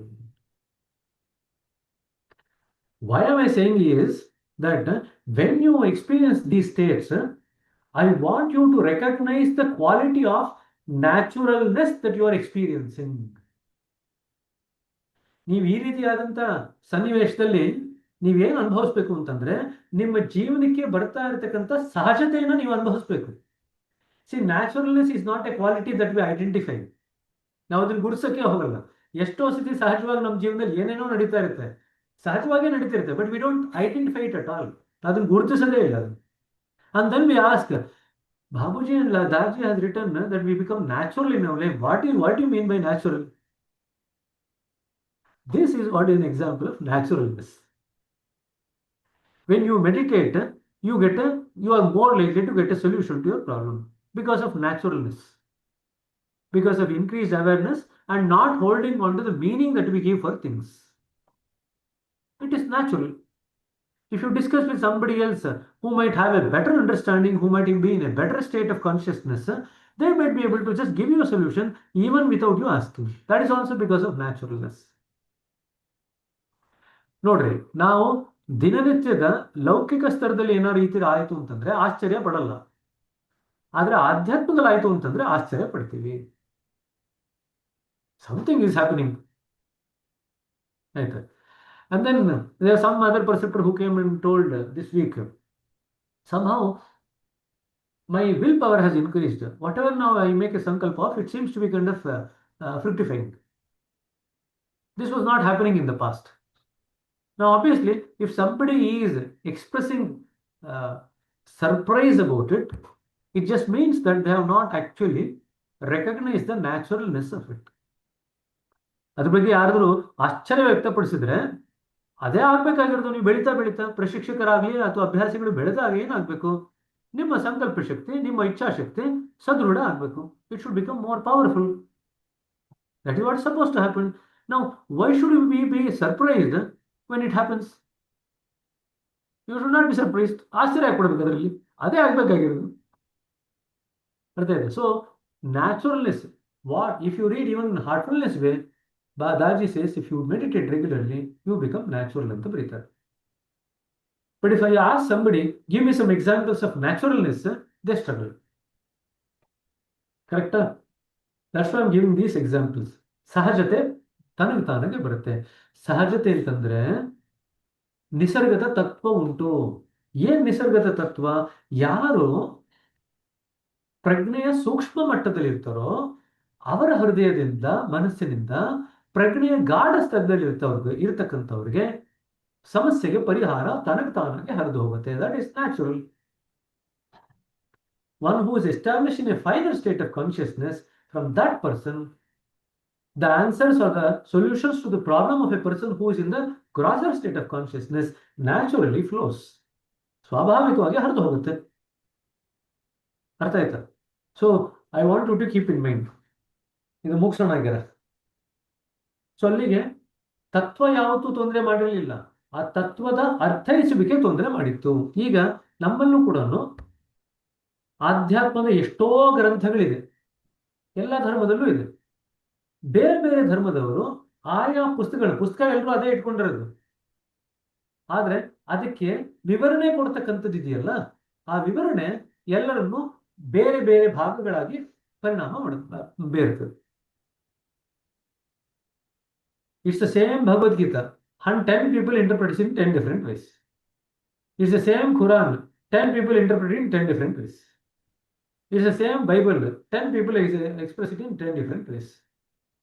Now, remember one thing, there is no problem in any interpretation as long as it unifies people. ಅತಿ ಹೆಚ್ಚು ಜನರನ್ನ ಒಗ್ಗೂಡಿಸುವಂತ ರೀತಿಯಲ್ಲಿ ನೀವು ಅರ್ಥೈಸುವಿಕೆ ಮಾಡಿದ್ರೆ ಯಾವುದೇ ತೊಂದರೆ ಇಲ್ಲ. ಆದ್ರೆ ಸಾಮಾನ್ಯವಾಗಿ ಈ ಪುಸ್ತಕಗಳನ್ನ ಅರ್ಥೈಸುವಿಕೆ ಅರ್ಥ ಕೊಡ್ತಕ್ಕಂಥ ಜನಗಳಿರ್ತಾರಲ್ಲ, ಅವ್ರೇನ್ ಮಾಡ್ತಾರೆ, ತಮ್ಮ ಪ್ರಾಮುಖ್ಯತೆ ಹೆಚ್ಚಾಗ್ಲಿ, ತಮ್ಮ ಪ್ರತಿಷ್ಠೆ ಹೆಚ್ಚಾಗ್ಲಿ ಅಂತಂತ ಪ್ರತ್ಯೇಕವಾದಂತ ರೀತಿಯಲ್ಲಿ ಅದಕ್ಕೆ ವಿವರಣೆ ಕೊಡ್ತಾರೆ. When you establish the idea of difference or separateness by your interpretation, you are actually doing a harm to your community and to your religion. When you give an interpretation which is more in tune with the unity of the community, that is likely to be beneficial to your community and religion. ಸರಿನಾ? So ಸಹಜ ಮಾರ್ಗ ಯಾವುದಕ್ಕೆ ಹೆಸರುವಾಸಿ ಆಗುತ್ತೆ ಅಂತ ಹೇಳಿದರೆ ಬಾಬೂಜಿ ಅವರು? ಎಲ್ಲಾ ಬೇರೆ ಬೇರೆ ಯೂನಿಟಿ, ನಮ್ಮಲ್ಲಿ ಐಕ್ಯವಾಗಿ ಒಂದೇ ಆಗಿ simplicity, unity, unity, unity, Unity. So ಸಹಜ ಮಾರ್ಗ ಯೂನಿಟಿ, ಏಕತ್ವಕ್ಕೆ ಅದು ಎದ್ದು ನಿಲ್ಲುತ್ತೆ, ಹೆಸರುವಾಸಿ ಆಗುತ್ತೆ. Sahaj Marg will become known for unity in due course of time ಅಂತ ಬರೀತಾರೆ. Of course it's going to take lot of time, ಅಷ್ಟು ಬೇಗ ಆಗಲ್ಲ. ಸರಿ. ಸೊ ಬಟ್ ಏಕತೆಗೆ ಸಹಜ ಮಾರ್ಗ ಕಾಲಕ್ರಮೇಣದಲ್ಲಿ ಹೆಸರುವಾಸಿ ಆಗುತ್ತೆ. And when he embraces Rahul, ತನ್ನ ಮಗನನ್ನು ತಾನು ತಬ್ಬಿಕೊಂಡಾಗ, he is not simply forgiving his son, ತನ್ನ ಮಗನನ್ನು ಅವನು ಕ್ಷಮೆ ಮಾಡ್ತಾ ಇಲ್ಲ. He is releasing himself from a person he build with his own hands, from a prison he build with his own hands. ತಾನೇ ಕಟ್ಕೊಂಡಂತ ಕಾರಾಗೃಹದಿಂದ ತನ್ನನ್ನು ತಾನು ಬಿಡಿಸ್ಕೊಳ್ತಾ ಇದ್ದಾನೆ. ಮಗನ ಕ್ಷಮಾಪಣೆ ಮಾಡ್ತಿಲ್ಲ, ಅದು ಒಂದು ಅಷ್ಟೇನೆ. ಆದ್ರೆ ಇಲ್ಲಿ ಲಾಭ ಆಗ್ತಿರೋದು ಅವನಿಗೇನೆ. ತನ್ನ ಗೃಹ ಬಂಧನ ತಾನೇನ್ ಮಾಡ್ಕೊಂಡಿರ್ತಾನೆ, ತಾನೇ ಕಟ್ಕೊಂಡಂತ ಜೈಲಿನಿಂದ ತಾನು ಹೊರಗಡೆ ಬರ್ತಾ ಇದ್ದಾನೆ. ಅದು ಆಗ್ತಕ್ಕಂಥದ್ದು. ಸರಿನಾ? ಎಷ್ಟು ಜನ ಸಿನಿಮಾ ನೋಡಿದ್ರೋ ಇಲ್ಲ ಗೊತ್ತಿಲ್ಲ, ಅಟ್ಲೀಸ್ಟ್ ಈ ಕಾರಣಕ್ಕಾದ್ರೂ ಈ ಸಿನಿಮಾ ನೋಡ್ಬೇಕೀಗ. ಅಟ್ಲೀಸ್ಟ್ ಅದು ಒಂದು ಸೀನ್ ಲಾಸ್ಟ್ ಅಲ್ಲಿ ಅವ್ರೇನು ಮಗನ ತಪ್ಕೊಳ್ಳುವಂತ ಸೀನ್ ದೇವಸ್ಥಾನದಲ್ಲಿ ಅದೊಂದಾದ್ರೂ ನೋಡ್ರಿ. ಸರಿನಾ? Forgiveness in action. Now let's explore a different kind of story with something even more revealing. ಮತ್ತೊಂದು ಉದಾಹರಣೆ ನೋಡೋಣ, ಮತ್ತೊಂದು ಕಥೆ ನೋಡೋಣಂತೆ. Where forgiveness operates in real time, under pressure and with everything at stake. So ಇನ್ನೊಂದು ರೀತಿಯಾದಂತಹ ಸನ್ನಿವೇಶ ನಿಜ ಸಮಯದಲ್ಲೇ ನಡೀತಾ ಇದೆ, ಸಾಕಷ್ಟು ಒತ್ತಡದಲ್ಲಿ ನಡೀತಾ ಇದೆ, ಅಂಡ್ ಇರ್ತಕ್ಕಂಥದ್ದೆಲ್ಲವೂ ಕೂಡ ಅಲ್ಲಿಗೆ ಮುಡುಪಾಗಿಟ್ಟಿದೆ. Everything at stake. ಆಯ್ತಾಯ್ತಾ? ಇದು ನೋಡಿರ್ಬೇಕು ಪ್ರಾಯಶಃ. ಲಗಾನ್ ಮೂವಿ ನೋಡಿದ್ದೀರಾ? ಆಯ್ತು. The villager Rakha betrays his own people by secretly feeding information to the British officers. ಅದೇ ಲಗಾನ್ ಮೂವಿನಲ್ಲಿ ಏನಪ್ಪಾ ಅಂತಂದ್ರೆ, ಇಂಡಿಯಾ ಅವ್ರ ಟೀಮ್ಗೂ ಮತ್ತೆ ಬ್ರಿಟಿಷ್ ಆಫೀಸರ್ ಆಡಿರ್ತಾರೆ, ಬ್ರಿಟಿಷ್ನವ್ರ ಟೀಮ್ಗೂ ಮ್ಯಾಚ್ ಆಗಬೇಕು. ಅಲ್ಲಿ ಒಬ್ಬ ಲಾಖಾ ಅಂತಿರ್ತಾನೆ, ಅವನೇನ್ ಮಾಡ್ತಿರ್ತಾನೆ, ಬ್ರಿಟಿಷ್ನವ್ರಿಗೆ ಅವನಿಗೇನೋ ಒಂದು ಭಾವನೆಯಿಂದ ತೊಂದರೆ ಆಗಿರುತ್ತೆ, ಯಾವುದೋ ಒಂದು ರೀತಿಯಲ್ಲಿ ಅವನು ತನಗೆ ಅನ್ಯಾಯ ಆಗಿದೆ ಅಂತ ತನಗೆ ಅನ್ಸಿರುತ್ತೆ. ಹಾಗ ಅವನೇನ್ ಮಾಡ್ತಿರ್ತಾನೆ, ಬ್ರಿಟಿಷ್ ಆಫೀಸರ್ಗಳಿಗೆ ಇಂಡಿಯನ್ ಟೀಮ್ ಇರ್ತಾರಲ್ವಾ, ಆ ಟೀಮ್ನಲ್ಲಿ ಏನೇನೆಲ್ಲ ಇದೆ ಅಂತ ಗೌಪ್ಯ ವಿಷಯಗಳೇನಿದೆ ಅದನ್ನ ತಗೊಂಡೋಗಿ ಅವ್ನು ಹೇಳ್ತಾ ಇರ್ತಾನೆ. The entire community's future depends on winning a cricket match against the colonisers. ಅಲ್ಲಿ ಇರ್ತಕ್ಕಂಥ ಎಲ್ಲ ಹಳ್ಳಿ ಮತ್ತು ಸುತ್ತಮುತ್ತ ಜನಾಂಗಕ್ಕೆಲ್ಲ ಕೂಡ ಆ ಕ್ರಿಕೆಟ್ ಮ್ಯಾಚ್ ಅಲ್ಲಿ ಅವ್ರು ಗೆದ್ರೇನೆ ಅವ್ರ ಜೀವನ ನಡೆಯೋದು, ಇಲ್ಲದೆ ಅವ್ರ ಜೀವನ ನಡೆಯಲ್ಲ. ಆ ರೀತಿಯಾದಂಥ ಸನ್ನಿವೇಶ. Lakha has been undermining them from within. Lakha ಇವ್ರ ಜೊತೆ ಇದ್ಕೊಂಡೇನೆ ಇವರ ವಿರುದ್ಧ ನಡ್ಕೊಳ್ತಾ ಇರ್ತಾನೆ. ಏನಾಗುತ್ತೆ, ಒಂದು ಹಂತದಲ್ಲಿ ಒಬ್ಳು ಬ್ರಿಟಿಷ್ ಆಫೀಸರ್ ನೋಡ್ತಾಳೆ ಲಾಕ ಬಂದು ಇದನ್ನೆಲ್ಲ ವಿಷಯನ ಗೋಪಿಯಾಗಿ ಹೇಳ್ತಿರೋದನ್ನ. ಅವಳು ಬಂದು ಇವ್ರಿಗೆಲ್ರಿಗೂ ಹೇಳ್ತಾಳೆ, ಈ ಥರ ಇವನು ಬಂದು ಎಲ್ರಿಗೂ ಕೂಡ ರಾತ್ರಿ ಬಂದು ಎಲ್ಲ ವಿಚಾರ ಹೇಳ್ತಿದ್ದಾನೆ, ನಿಮ್ಗೆ ವಿಚಾರ ಹೇಳ್ತಿದ್ದಾನೆ ಅಂತ. ಆವಾಗ ಅವ್ನು ಮಾಡ್ತಿದ್ದಂಥದ್ದು ಈಗ ಎಕ್ಸ್ಪೋಸ್ ಆಯಿತು. The village erupts in anger and outrage and demands for punishment. ಎಲ್ಲ ಹಳ್ಳಿಯವ್ರಿಗೆಲ್ಲ ಗೊತ್ತಾಗಿದ ತಕ್ಷಣ ಎಲ್ರಿಗೂ ಸಿಟ್ಟು ಬರುತ್ತೆ, ಇವನಿಗೆ ಏನಾದರೂ ಮಾಡಿ ಶಿಕ್ಷೆ ಕೊಡಲೇಬೇಕು ಅಂತ ಅವ್ರ ಮನಸ್ಸಿಗೆ ಅನಿಸುತ್ತೆ. And every bit of anger is justified. ಅವ್ರೇನು ಕೋಪ ಮಾಡ್ಕೊಳ್ತಾ ಇದ್ರಲ್ಲ ಅದಕ್ಕೆ ನಿಜವಾದಂಥ ಸಮರ್ಥನೆ ಉಂಟು. ಸಮರ್ಥನೆ ಇಲ್ದಿರ್ತಕ್ಕಂಥ ಕೋಪ ಅಲ್ಲ, ಅವನು ಇಷ್ಟು ತೊಂದರೆ ಆಗುವಂಥ ರೀತಿಯಲ್ಲಿ ಎಲ್ರಿಗೂ ಮೋಸ ಮಾಡ್ತಿದ್ರಲ್ಲ, ಸೊ ಅವರ ಕೋಪ ಎಲ್ಲ ಏನಿದೆ ಎಲ್ಲವೂ ಕೂಡ ಸಮರ್ಥನೀಯ ಅಂತ ಹೇಳ್ತಾನೆ. The sense of injustice is real. ಅನ್ಯಾಯ ಆಗಿದೆ ಅನ್ನೋ ಭಾವನೆ ಅವರಲ್ಲಿದೆ. Memory is ವಿಬಿಡ್. ಇವನೇನೆಲ್ಲ ಮಾಡಿದಾನೆ ಎಲ್ರಿಗೂ ಅದನ್ನು ನೆನಪಿಸ್ಕೊಳ್ತಾರೆ, ನೆನಪಿನಲ್ಲಿ ಅದಕ್ಕೆ ಎಲ್ಲವೂ ಜೀವಂತವಾಗಿದೆ ಇವನು ಮಾಡಿರ್ತಕ್ಕಂಥದ್ದು. And emotional charge is intense. ಭಾವೋದ್ರೇಕ ಅತ್ಯಂತ ತೀವ್ರವಾಗಿದೆ. All these 3 forces that sustain ಸಂಸ್ಕಾರಸ್ ಆರ್ ಪ್ರೆಸೆಂಟ್ ಅಂಡ್ ಬರ್ನಿಂಗ್. ಸಂಸ್ಕಾರ ಆಗಬೇಕಾದ್ರೆ 3 ಬೇಕಲ್ವಾ? ಎಮೋಷನಲ್ ಚಾರ್ಜ್ ಇದೆ, ಅನ್ಯಾಯ ಆಗಿದೆ ಅನ್ನೋ ಭಾವನೆ ಇದೆ, ಜೊತೆಗೆ ನೆನಪು ಅತ್ಯಂತ ತೀವ್ರವಾಗಿದೆ, ಸ್ಪಷ್ಟವಾಗಿದೆ. At this critical moment Bhuvan changes the inner field entirely. ಇಲ್ಲಿ ಭುವನ್ ಅಂದ್ರೆ ಹೀರೋ, ಅಂದ್ರೆ ಅಮೀರ್ ಖಾನ್ ಪಾತ್ರ ಮಾಡಿರೋದು. ಅವನು ಆ ಕ್ಷೇತ್ರವನ್ನೇ ಸಂಪೂರ್ಣವಾಗಿ ಬದಲಾವಣೆ ಮಾಡಿಬಿಡ್ತಾನೆ. ಏನ್ ಮಾಡ್ತಾನೆ ಈಗ? ಹಿ ನೈದರ್ ಡೆನೀಸ್ ದ ಬಿಟ್ರೇಯಲ್ ನಾರ್ excuse it nor he preaches a sermon about the nobility of forgiveness. ಈಗ ಭುವನ್ ಅನ್ನೋನು ಏನ್ ಮಾಡ್ತಾನೆ, ಅವನು ಇವನು ತಪ್ಪು ಮಾಡಿದಾನೆ ಅಂತ ಇವನ ಪರವಾಗಿ ಸಮಜಾಯಿಷಿ ಕೊಡ್ಲಿಕ್ಕೆ ಹೇಳಲ್ಲ. ಇವನು ತಪ್ಪು ಮಾಡಿದ್ರೆ ಒಪ್ಕೊಳ್ತಾನೆ, ಅವನಿಗೆ ಯಾವುದೇ ರೀತಿಯಾದಂಥ ಕಾರಣ ಕೊಡ್ಲಿಕ್ಕೆ ಹೋಗಲ್ಲ, ಆ ತಪ್ಪನ್ನ ಸಮಜಾಯಿಷಿ ಮಾಡ್ಲಿಕ್ಕೆ ಯಾವುದೇ ಕಾರಣ ಕೊಡ್ಲಿಕ್ಕೆ ಹೋಗಲ್ಲ. ಅಂಡ್ ಇವನಿಗೆ ಕ್ಷಮಾಪಣೆ ಮಾಡಿದ್ರೆ ನಿಮ್ಮ ಮನಸ್ಸಿನ ಉದಾತ್ತತೆನ ಅಥವಾ ನಿಮ್ಮ ಹೃದಯದ ಉದಾತ್ತತೆಯನ್ನು ತೋರಿಸ್ತಾ ಇದ್ದಾರೆ ಅಂತ ಹೇಳಲಿಕ್ಕೆ ಹೋಗಲ್ಲ. 3 ಹೇಳೋದು ಸರಿ. ಹಿ ಸಿಂಪ್ಲಿ ಮೇಕ್ಸ್ ಎ ಡಿಸಿಷನ್. ಒಂದು ನಿರ್ಧಾರ ಮಾಡ್ತಾನೆ. ಏನಂತ? Lakh will stay. ಲಾಖನ ಅವ್ರ ಟೀಮಿಂದ ತೆಗೆದು ಹಾಕ್ಬೇಕು ಅಂತ ಎಲ್ಲ ಗಲಾಟೆ ಮಾಡ್ತಿರ್ತಾರೆ. ಅವನು ಒಂದು ನಿರ್ಧಾರ ಮಾಡ್ತಾನೆ. ಏನಂತ? ಲಾಖ ಇರಲಿ. Lakha will play and the village will move forward whole. Lakha ಆಡ್ತಾನೆ, ನಮ್ಮ ಪರವಾಗಿನೇ ಆಡ್ತಾನೆ, ಆದರೆ ಇಡೀ ಹಳ್ಳಿ ಅವನ ಜೊತೆಗೆ ಒಟ್ಟಾಗಿ ಹೋಗ್ಲಿ ಅನ್ನೋ ಒಂದು ಭಾವನೆ ಕ್ರಿಯೇಟ್ ಮಾಡ್ತಾನೆ. ಏನಾಗುತ್ತೆ ಅವಾಗ? ನಾವು what happens afterwards in the match. ಆ ಮ್ಯಾಚ್ನಲ್ಲಿ ಏನಾಗುತ್ತೆ ಮುಂದಕ್ಕೆ ಹೋಗ್ತಾ? If you watch Lakha's face when Bhuvan defends him, there is something that goes beyond gratitude. ಈಗ ಭುವನ್ ಅವನ ಪರವಾಗಿ ಯಾವಾಗ ಮಾತಾಡ್ತಾನೆ, ಲಾಕನ ಮನಸ್ಸು ಹೃದಯ ಕರಿದು ಹೋಗುತ್ತೆ. ಕೃತಜ್ಞತೆ ಭಾವ ಇದೆಯಲ್ಲ, ಆ ಕೃತಜ್ಞತೆಯ ಭಾವವನ್ನು ಮೀರಿ ಇರ್ತಕ್ಕಂಥ ಒಂದು ಭಾವನೆ ಬರುತ್ತೆ ಅವನ ಹೃದಯದಲ್ಲಿ. It is the shock of being seen as more than your worse act. ಸಾಮಾನ್ಯವಾಗಿ ನಾವು ಇವನೊಂದು ತುಂಬಾ ಕೆಟ್ಟ ವ್ಯಕ್ತಿ ಅಂತ ನಾವು ನೋಡ್ತಾ ಇದ್ದೀವಿ. ಆ ವ್ಯಕ್ತಿನ ಲಾಖಾನಿಗೆ ತುಂಬಾ ಕೆಟ್ಟ ವ್ಯಕ್ತಿ ಅಂತ ಎಲ್ಲರೂ ನೋಡ್ತಾ ಇದ್ದಾರೆ. ಆದ್ರೆ ಆ ಒಂದು ಭಾವನೆಯನ್ನ ಮೀರಿ ಇರ್ತಕ್ಕಂಥ ಒಂದು ಮುಖಾನ, ಆ ವ್ಯಕ್ತಿಯ ಮುಖವನ್ನು ನಾವು ತೋರಿಸಿದಾಗ ನಮಗೆ ಆಶ್ಚರ್ಯ ಆಗುತ್ತಾರೆ. ಈ ವ್ಯಕ್ತಿಗೆ ಇಂಥ ಒಂದು ಕೆಟ್ಟ ವ್ಯಕ್ತಿಗೂ ಕೂಡ ಇಂಥ ಒಂದು ಉನ್ನತವಾದಂಥ ಮುಖ ಇರ್ಲಿಕ್ಕೆ ಸಾಧ್ಯ ಇದೆಯಾ ಅನ್ನೋ ಒಂದು ದೃಷ್ಟಿ ನಮ್ಮ ಮನಸ್ಸಿಗೆ ಬರ್ಲಿಕ್ಕೆ ಶುರು ಆಗುತ್ತೆ. ಅದು ಬೇರೆಯವ್ರು ಯಾರಿಗೂ ಬರಲ್ಲ, ಆ ತಪ್ಪು ಮಾಡಿದಂಥ ವ್ಯಕ್ತಿಗೇನೆ ಬರುತ್ತೆ. ಇದು ಇನ್ನೊಂದು ಉದಾಹರಣೆ ಬರುತ್ತೆ. ಇದು ಸಿನಿಮಾ ನೋಡ್ತಿರಲ್ಲ, ಜಗಜ್ಯೋತಿ ಬಸವೇಶ್ವರ ಅಂತ ಇದೆ ಅಲ್ವಾ? ಎಕ್ಸಾಕ್ಟ್ಲಿ ಸಿನಿಮಾ ಹೆಸರು ಜ್ಞಾಪಕ ಇಲ್ಲ. ಬಸವೇಶ್ವರ ಅವ್ರದ್ದು, ಬಸವಣ್ಣ ಅವ್ರದ್ದು ಸಿನಿಮಾ. ಹಳೆ ಸಿನಿಮಾದ್ರಲ್ಲೂ ಇದೆ, ಹೊಸ ಸಿನಿಮಾದಲ್ಲಿ ಇದೇ ಸೀನೇ ಇದೆ. ಬಸವಣ್ಣ ಅವ್ರ ಮನೇಲಿ ಒಬ್ಬ ಕಳ್ಳ ಬರ್ತಾನೆ. ಕಳ್ಳ ಬಂದು ಅವರಲ್ಲಿ ಮನೇಲಿ ಇರ್ತಕ್ಕಂಥ ಬಸವಣ್ಣ ಅವ್ರು ಗೊತ್ತಲ್ಲ, ಅವರು ಮಿನಿಸ್ಟರ್ ಆಗಿರ್ತಾರೆ, ಸಾಕಷ್ಟು ಆಭರಣಗಳು ಅವ್ರ ಮನೇಲಿ ಇರುತ್ತೆ. ಅವ್ರ ಆಭರಣಗಳಿದ್ದಾಗ ಎಲ್ಲ ಕತ್ಕೊಂಡು ಹೋಗ್ಲಿಕ್ಕೆ ಅಂತ ಬರ್ತಾನೆ. ಬಸವಣ್ಣ ಅವ್ರು ಎದ್ಬಿಟ್ಟು ನೋಡ್ತಾರೆ, ಇವನೇನೋ ಕದೀತಾ ಇರ್ತಾನೆ. ಅವ್ರು ಹೋಗ್ಬಿಟ್ಟು, ಓ ಶಿವ ನೀನ್ ಬಂದಿದ್ಯಾ, ನೀನ್ ಏನ್ ಬೇಕೋ ಎತ್ಕೊಂಡು ಹೋಗು ಅಂತ ಹೇಳ್ತಾರೆ ಅವ್ರಿಗೆ. ಕಳ್ಳ ತಾನು ಕಳ್ಳ ಅಂತ ಅನ್ಕೊಂಡು ಬಂದಿರ್ತಾನೆ. ಬಸವಣ್ಣ ಅವನಲ್ಲಿ ಶಿವನ ರೂಪ ನೋಡ್ತಾರೆ.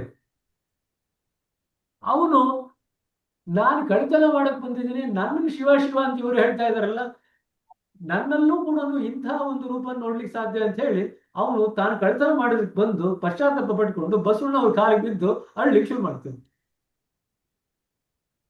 ಇದು ಅರ್ಥ ಆಗ್ತಿದೆ ಅಂದ್ರೆ ನೋಡ್ರಿ, ನಾವು ಅವನ ಕಳ್ಳ ಅಂತ ನೋಡ್ಬೋದಿತ್ತು ಅವರು, ಆದರೆ ಅವ್ರ ಕಳ್ಳ ಅಂತ ನೋಡಲ್ಲ, ಶಿವನ ರೂಪ ಅಂತ ನೋಡ್ತಾರೆ. ಯಾವಾಗ ಶಿವನ ರೂಪ ಅಂತ ನೋಡ್ತಾರೋ ಅವನಿಗೆ ಅರಿವು ಬರುತ್ತೆ. ಏನಂತ ಅರಿವು ಬರುತ್ತೆ? ಕಳ್ಳನ ರೂಪ ಬಿಟ್ಟು ನನಗೆ ಇನ್ನೊಂದು ಮುಖ ಇದೆ, ಭಗವಂತನ ಮುಖ ಅಂತ ಅವ್ರಿಗೆ ಅರಿವು ಬರುತ್ತೆ. ಅವ್ರಿಗೆ ತನ್ನಲ್ಲೂ ಭಗವಂತನ ರೂಪ ಇದೆ ಅಂತ ಅರಿವು ಬಂದಿದ ತಕ್ಷಣ ತನ್ನ ಹೃದಯ ಕರಗಿ ಹೋಗುತ್ತೆ. ಯಾವಾಗ ಭಗವಂತನ ಮುಖಾನ ನಾವು ಹಿಡ್ಕೊಳ್ತೀವೋ ಕಳ್ಳನ ಮುಖಾನ ಬಿಟ್ಟಂಗಾಯ್ತು. You let go of the face of the thief. That's exactly what is happening here. ತಾನು ತಪ್ಪಿಸ್ತಾ ಅನ್ನೋ ಒಂದು ಮುಖ ಇಟ್ಕೊಂಡು ಲಾಖ ಇದ್ದ. ಇವನಲ್ಲೂ ಒಳ್ಳೆ ಗುಣ ಇದೆ ಅಂತ ತೋರಿಸಿದ ತಕ್ಷಣ ಅವನಿಗೆ ಹೃದಯ ಕರಗಿ ಹೋಗುತ್ತೆ. ನಾನು ಇಷ್ಟು ಕೆಟ್ಟವನು ಅಂತ ಅನ್ಕೊಂಡು ನಾನು ಮುಖ ಇಟ್ಕೊಂಡಿದ್ರು ಕೂಡ ಒಳ್ಳೆತನದ ಮುಖವನ್ನು ತೋರಿಸಿದ್ನಲ್ಲ, ಈಗ ಹಾಗಾದ್ರೆ ನನಗೆ ಎರಡು ಅವಕಾಶ ಕೊಟ್ಟಂಗಾಯ್ತು. ಒಳ್ಳೆತನದ ಮುಖ ಇಟ್ಕೊಳ್ಳಿಕ್ಕೆ ಅವಕಾಶ ಕೊಟ್ಟಂಗಾಯ್ತು, ಕೆಟ್ಟತನದ ಮುಖ ಇಟ್ಕೊಳ್ಳಿಕ್ಕೆ ಅವಕಾಶ ಕೊಟ್ಟಂಗಾಯ್ತು. ಸಾಮಾನ್ಯವಾಗಿ ಯಾರು ಯಾವ್ದನ್ನ ಹಿಡ್ಕೊಳ್ತಾರೆ?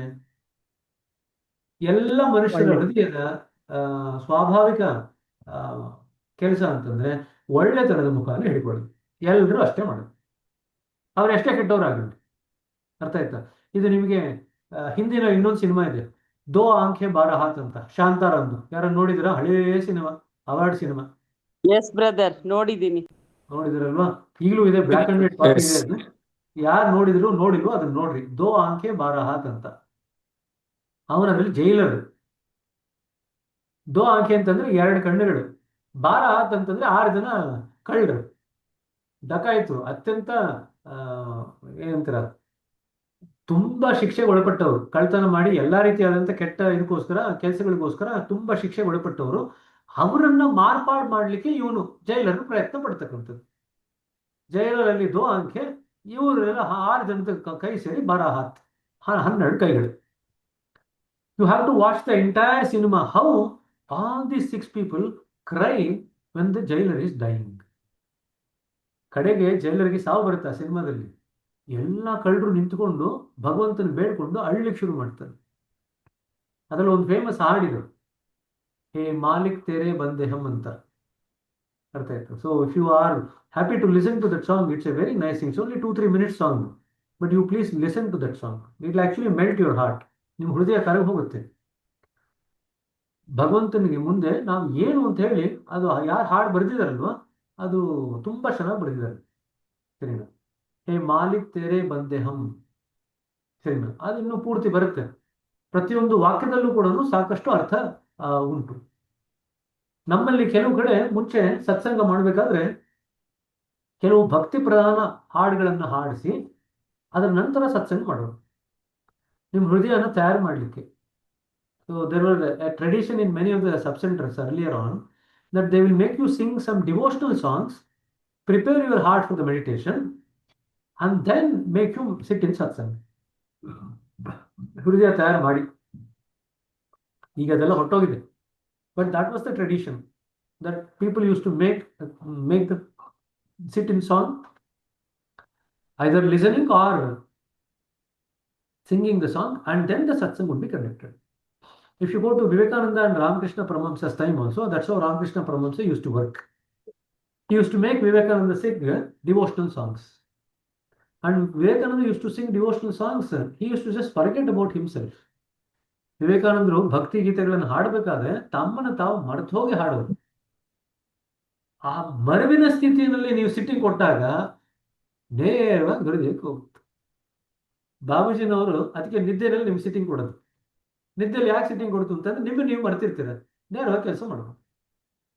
ಅದನ್ನೇ ನಾವು ಅತ್ಯಂತ ಭಕ್ತಿಮಯವಾದಂಥ ವಾತಾವರಣ ಸೃಷ್ಟಿ ಮಾಡಿ ಆವಾಗ ಹೃದಯದ ಮೇಲೆ ಕೆಲಸ ಮಾಡ್ಬೋದು. ಗೌರಾಂಗ ಅಂತ ಕೇಳಿದ್ದೀರಾ?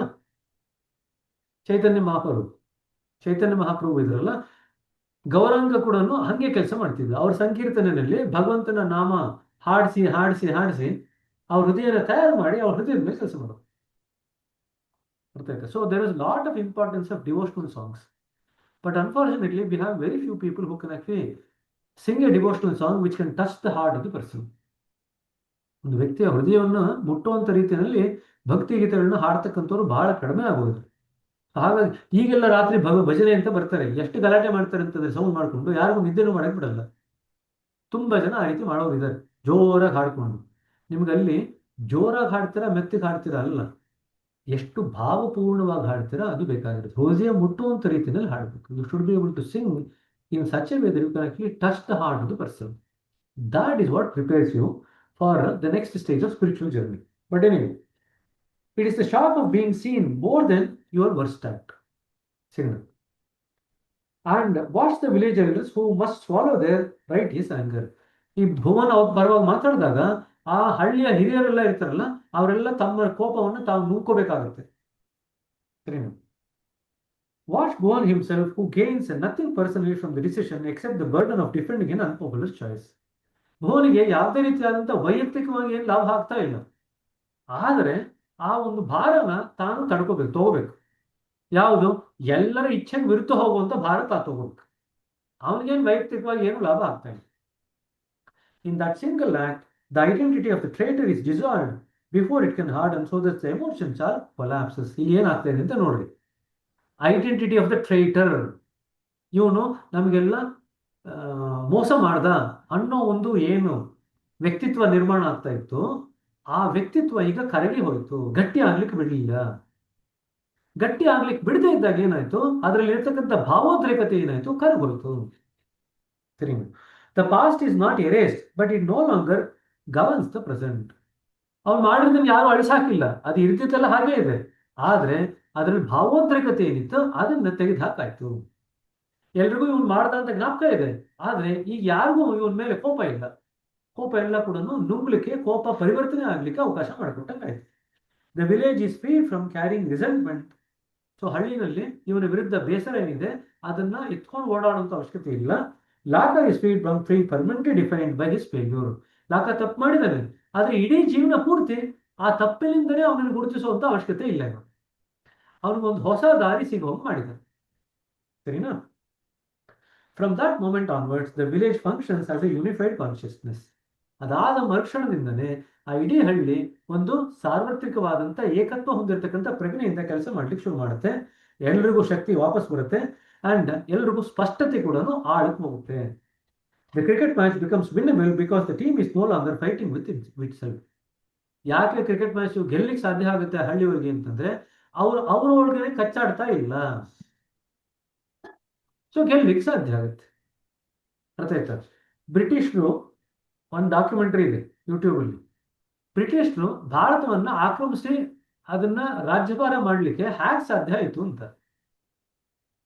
ಒಳಗಿರೋರ್ದು ಪಿತೂರಿ ಇಲ್ಲದೆ ಇದ್ದಿದ್ರೆ, ಒಳಗಿರೋರು ಅವರಿಗೆ ಸಹಾಯ ಮಾಡದೇ ಇದ್ದಿದ್ರೆ, ಒಳಗಿರೋರು ತಮ್ಮ ವಿರುದ್ಧನೇ ಜಗಳ ಆಡದೇ ಇದ್ದಿದ್ರೆ, ತಮ್ಮ ವಿರುದ್ಧನೇ ಪಿತೂರು ಮಾಡದೇ ಇದ್ರೆ, ತಮ್ಮ ಜನಗಳ ವಿರುದ್ಧನೇ ಪಿತೂರು ಮಾಡದೇ ಇದ್ದಿದ್ರೆ ಬ್ರಿಟಿಷ್ನವರಿಗೆ ಯಾವುದೇ ನೆಲೆ ನಿಲ್ಲಲಿಕ್ಕೆ ಸಾಧ್ಯ ಆಗ್ತಿರ್ಲಿಲ್ಲ. ಯಾವಾಗಲೂ ಒಂದು ದೇಶಕ್ಕೆ ಅವನತಿ ಬಂದಿದೆ ಅಂತಂದ್ರೆ ಒಳಗಿರೋರೇ ಪಿತೂರಿ ಮಾಡ್ತಾರೆ. Shivaji Maharaja divide and rule policy. Shivaji Maharaja ಯಾರಿಂದನೂ ಸಾಯಲ್ಲ ಯುದ್ಧದಲ್ಲಿ. ಅವ್ರ ಮನೆಯವರು ಅವ್ರಿಗೆ ಯಾರೋ ವಿಷ ಹಾಕ್ತಾರೆ, ವಿಷ ಹಾಕಿ ಸಾಯ್ತಾರೆ. ಕೃಷ್ಣದೇವರಾಯ ಯುದ್ಧದಲ್ಲಿ ಸಾಯಲ್ಲ. ಕೃಷ್ಣದೇವರಾಯ ಒಳಗಿನ ಪಿತೂರಿಯಿಂದನೇ ತನ್ನ ಬಲ ಎಲ್ಲ ಹುಡುಗೋಗಿ ಕೊರಗಿ ಸಾಯ್ತಾನೆ. ಸೊ ಯುದ್ಧದಲ್ಲಿ ಒಬ್ಬನ ವ್ಯಕ್ತಿನ ಸೋಲಿಸ್ಬೇಕು ಅಂತ ಏನಿಲ್ಲ. ಅವನ ಆಂತರಿಕ ಬಲ ಏನಿದೆ, ಆತ್ಮಸ್ಥೈರ್ಯ ಏನಿದೆ, ಅದನ್ನ ಉಡುಗಿಸ್ಬಿಟ್ರೆ, ಅಲ್ಲಾಡಿಸ್ಬಿಟ್ರೆ ಅವ್ರು ಸೋತ್ ಹೋಗ್ತಾರೆ. They will lose and they will die. So this is very very important. ನಮ್ಮ ಆತ್ಮಸ್ಥೈರ್ಯ ಏನಿದೆಯಲ್ಲ ಅದು ಯಾವುದೇ ಕಾರಣಕ್ಕೂ ಚ್ಯುತಿ ಆಗ್ತಿರೋಂಗೆ ನೋಡ್ಕೋಬೇಕು. ಆತ್ಮಸ್ಥೈರ್ಯ, ಸೆಲ್ಫ್ ಸ್ಥೈರ್ಯ ಅಂತಂದ್ರೆ ಏನು? ಸೆಲ್ಫ್ ಸ್ಟೆಬಿಲಿಟಿ ಅಂತ ಇಟ್ಕೊಳ್ರಿ. Stability might not be the exact word, it comes close to it. That is something that should never be allowed to be interfered with. ಯಾರೂ ಕೂಡ ಅದಕ್ಕೆ ತೊಂದರೆ ಮಾಡದೇ ಇರುವಂತ ರೀತಿಯಲ್ಲಿ you should not allow that to be harmed in any way. That self stability that you have to maintain. ಸರಿ, ಅದು ಸಂಬಂಧ ಎಷ್ಟೇ ಗಾಢ ಆಗ್ಬೋದು. You might go in to very close relationship with anybody, but ಆತ್ಮಸ್ಥೈರ್ಯ ಹಾಳಾಗದಿರೋಂಗೆ ನೋಡ್ಕೋಬೇಕು. ಸರಿನಾ? This is forgiveness in as liberation from inner bondage. ಇಲ್ಲಿ ಕ್ಷಮಾಪಣೆ ಮಾಡ್ತಿದ್ದಾರೆ, ಅಲ್ಲಿ ಒಳಗಡೆ ಬರ್ತಕ್ಕಂಥ ಹೊರೆಯಿಂದ ಮುಕ್ತತೆಯನ್ನು ಗಳಿಸ್ಕೊಳ್ತಾ ಇದ್ದಾರೆ. The victory on the field is possible because the victory in the heart happen first. ಮೈದಾನದಲ್ಲಿ ಯಾಕೆ ಗೆಲುವು ಸಾಧ್ಯ ಆಯಿತು ಅಂತಂದ್ರೆ ಮೊದಲು ಹೃದಯದಲ್ಲಿ ಗೆಲುವು ಸಾಧ್ಯ ಆಯಿತು, ಹಾಗಾಗಿ ಕಾಲಕ್ರಮೇಣದಲ್ಲಿ ಮೈದಾನದಲ್ಲಿ ಗೆಲುವು ಸಾಧ್ಯ ಆಯಿತು. ಸರಿನಾ? ಸೊ ಇದು ಕೂಡ ಯಾರು ಲಗಾನ್ ನೋಡಿಲ್ಲ ಆ ಸೀನ್ ನೋಡ್ರಿ, ಚೆನ್ನಾಗಿದೆ ಸೀನು. ನಾವೆಲ್ಲ 2001 2 ಬಂದಿದ್ದು ಮೂವಿ, 2001 ಅಂತ ಅನಿಸುತ್ತೆ. ಸೊ ಆವಾಗ ನೋಡಿದ್ದು 25 ವರ್ಷದ ಮುಂಚೆ. ಸೊ ಯಾರು ನೋಡಿಲ್ಲ ಅಂತಂದ್ರೆ ನೋಡ್ರಿ, ಚೆನ್ನಾಗಿದೆ. ಸರಿನಾ? ಮೂರನೇದು ಮೆಟಬಲೈಸಿಂಗ್ ದ ಡ್ರಾಮಾ, ನೆಕ್ಸ್ಟ್ ಸೆಷನ್ ತಗೋಣ. ಒಳಗಡೆ ಆಗ್ತಕ್ಕಂಥ ನೋವಿದೆ, ಆ ನೋವನ್ನ ಯಾವ ರೀತಿ ನಾವು ನಿಭಾಯಿಸಿದ್ರೆ ಅದನ್ನು ನಾವು ದುರಸ್ತಿ ಮಾಡ್ಕೋಬಹುದು. We can actually come out of it. We should be able to heal ourselves. ನಮ್ಮನ್ನು ನಾವು ಹೀಲ್ ಮಾಡ್ಕೋಬಹುದು. ಅದನ್ನ ಮುಂದಿನ ಸ್ಥಳದಲ್ಲಿ ನೋಡೋಣ. ಇದು ಬಾಗ್ ಮಿಲ್ಕ ಬಾಗ್. ಇದೇ ಸೀನು ನಿಮಗೆ ಪ್ರಾಯಶಃ ಯಾರು ದುರಂಧರ್ ಇತ್ತೀಚೆಗೆ ನೋಡಿದ್ರ? ದುರಂಧರ್ ನೋಡಿದಿರಾ? ದುರಂಧರ್ ನೋಡಿದಾಗ ಕೂಡ ಆ ದುರಂಧರ್ ಯಾರು ಆಗಿರ್ತಾನೆ ಪಾಕಿಸ್ತಾನದಲ್ಲಿ, ಅವನು ತನ್ನ ಹಳ್ಳಿನ ಹುಡ್ಕೊಂಡ್ ಬರ್ತಾನೆ. ಲಾಸ್ಟಲ್ಲಿ ನೋಡಿದ್ದೀರಾ ಸೀನು? ಹಳ್ಳಿನ ಹುಡ್ಕೊಂಡ್ಬಂದು ತನ್ನ ತಾಯಿನ ಹುಡ್ಕೊಂಡ್ ಬರ್ತಾನೆ.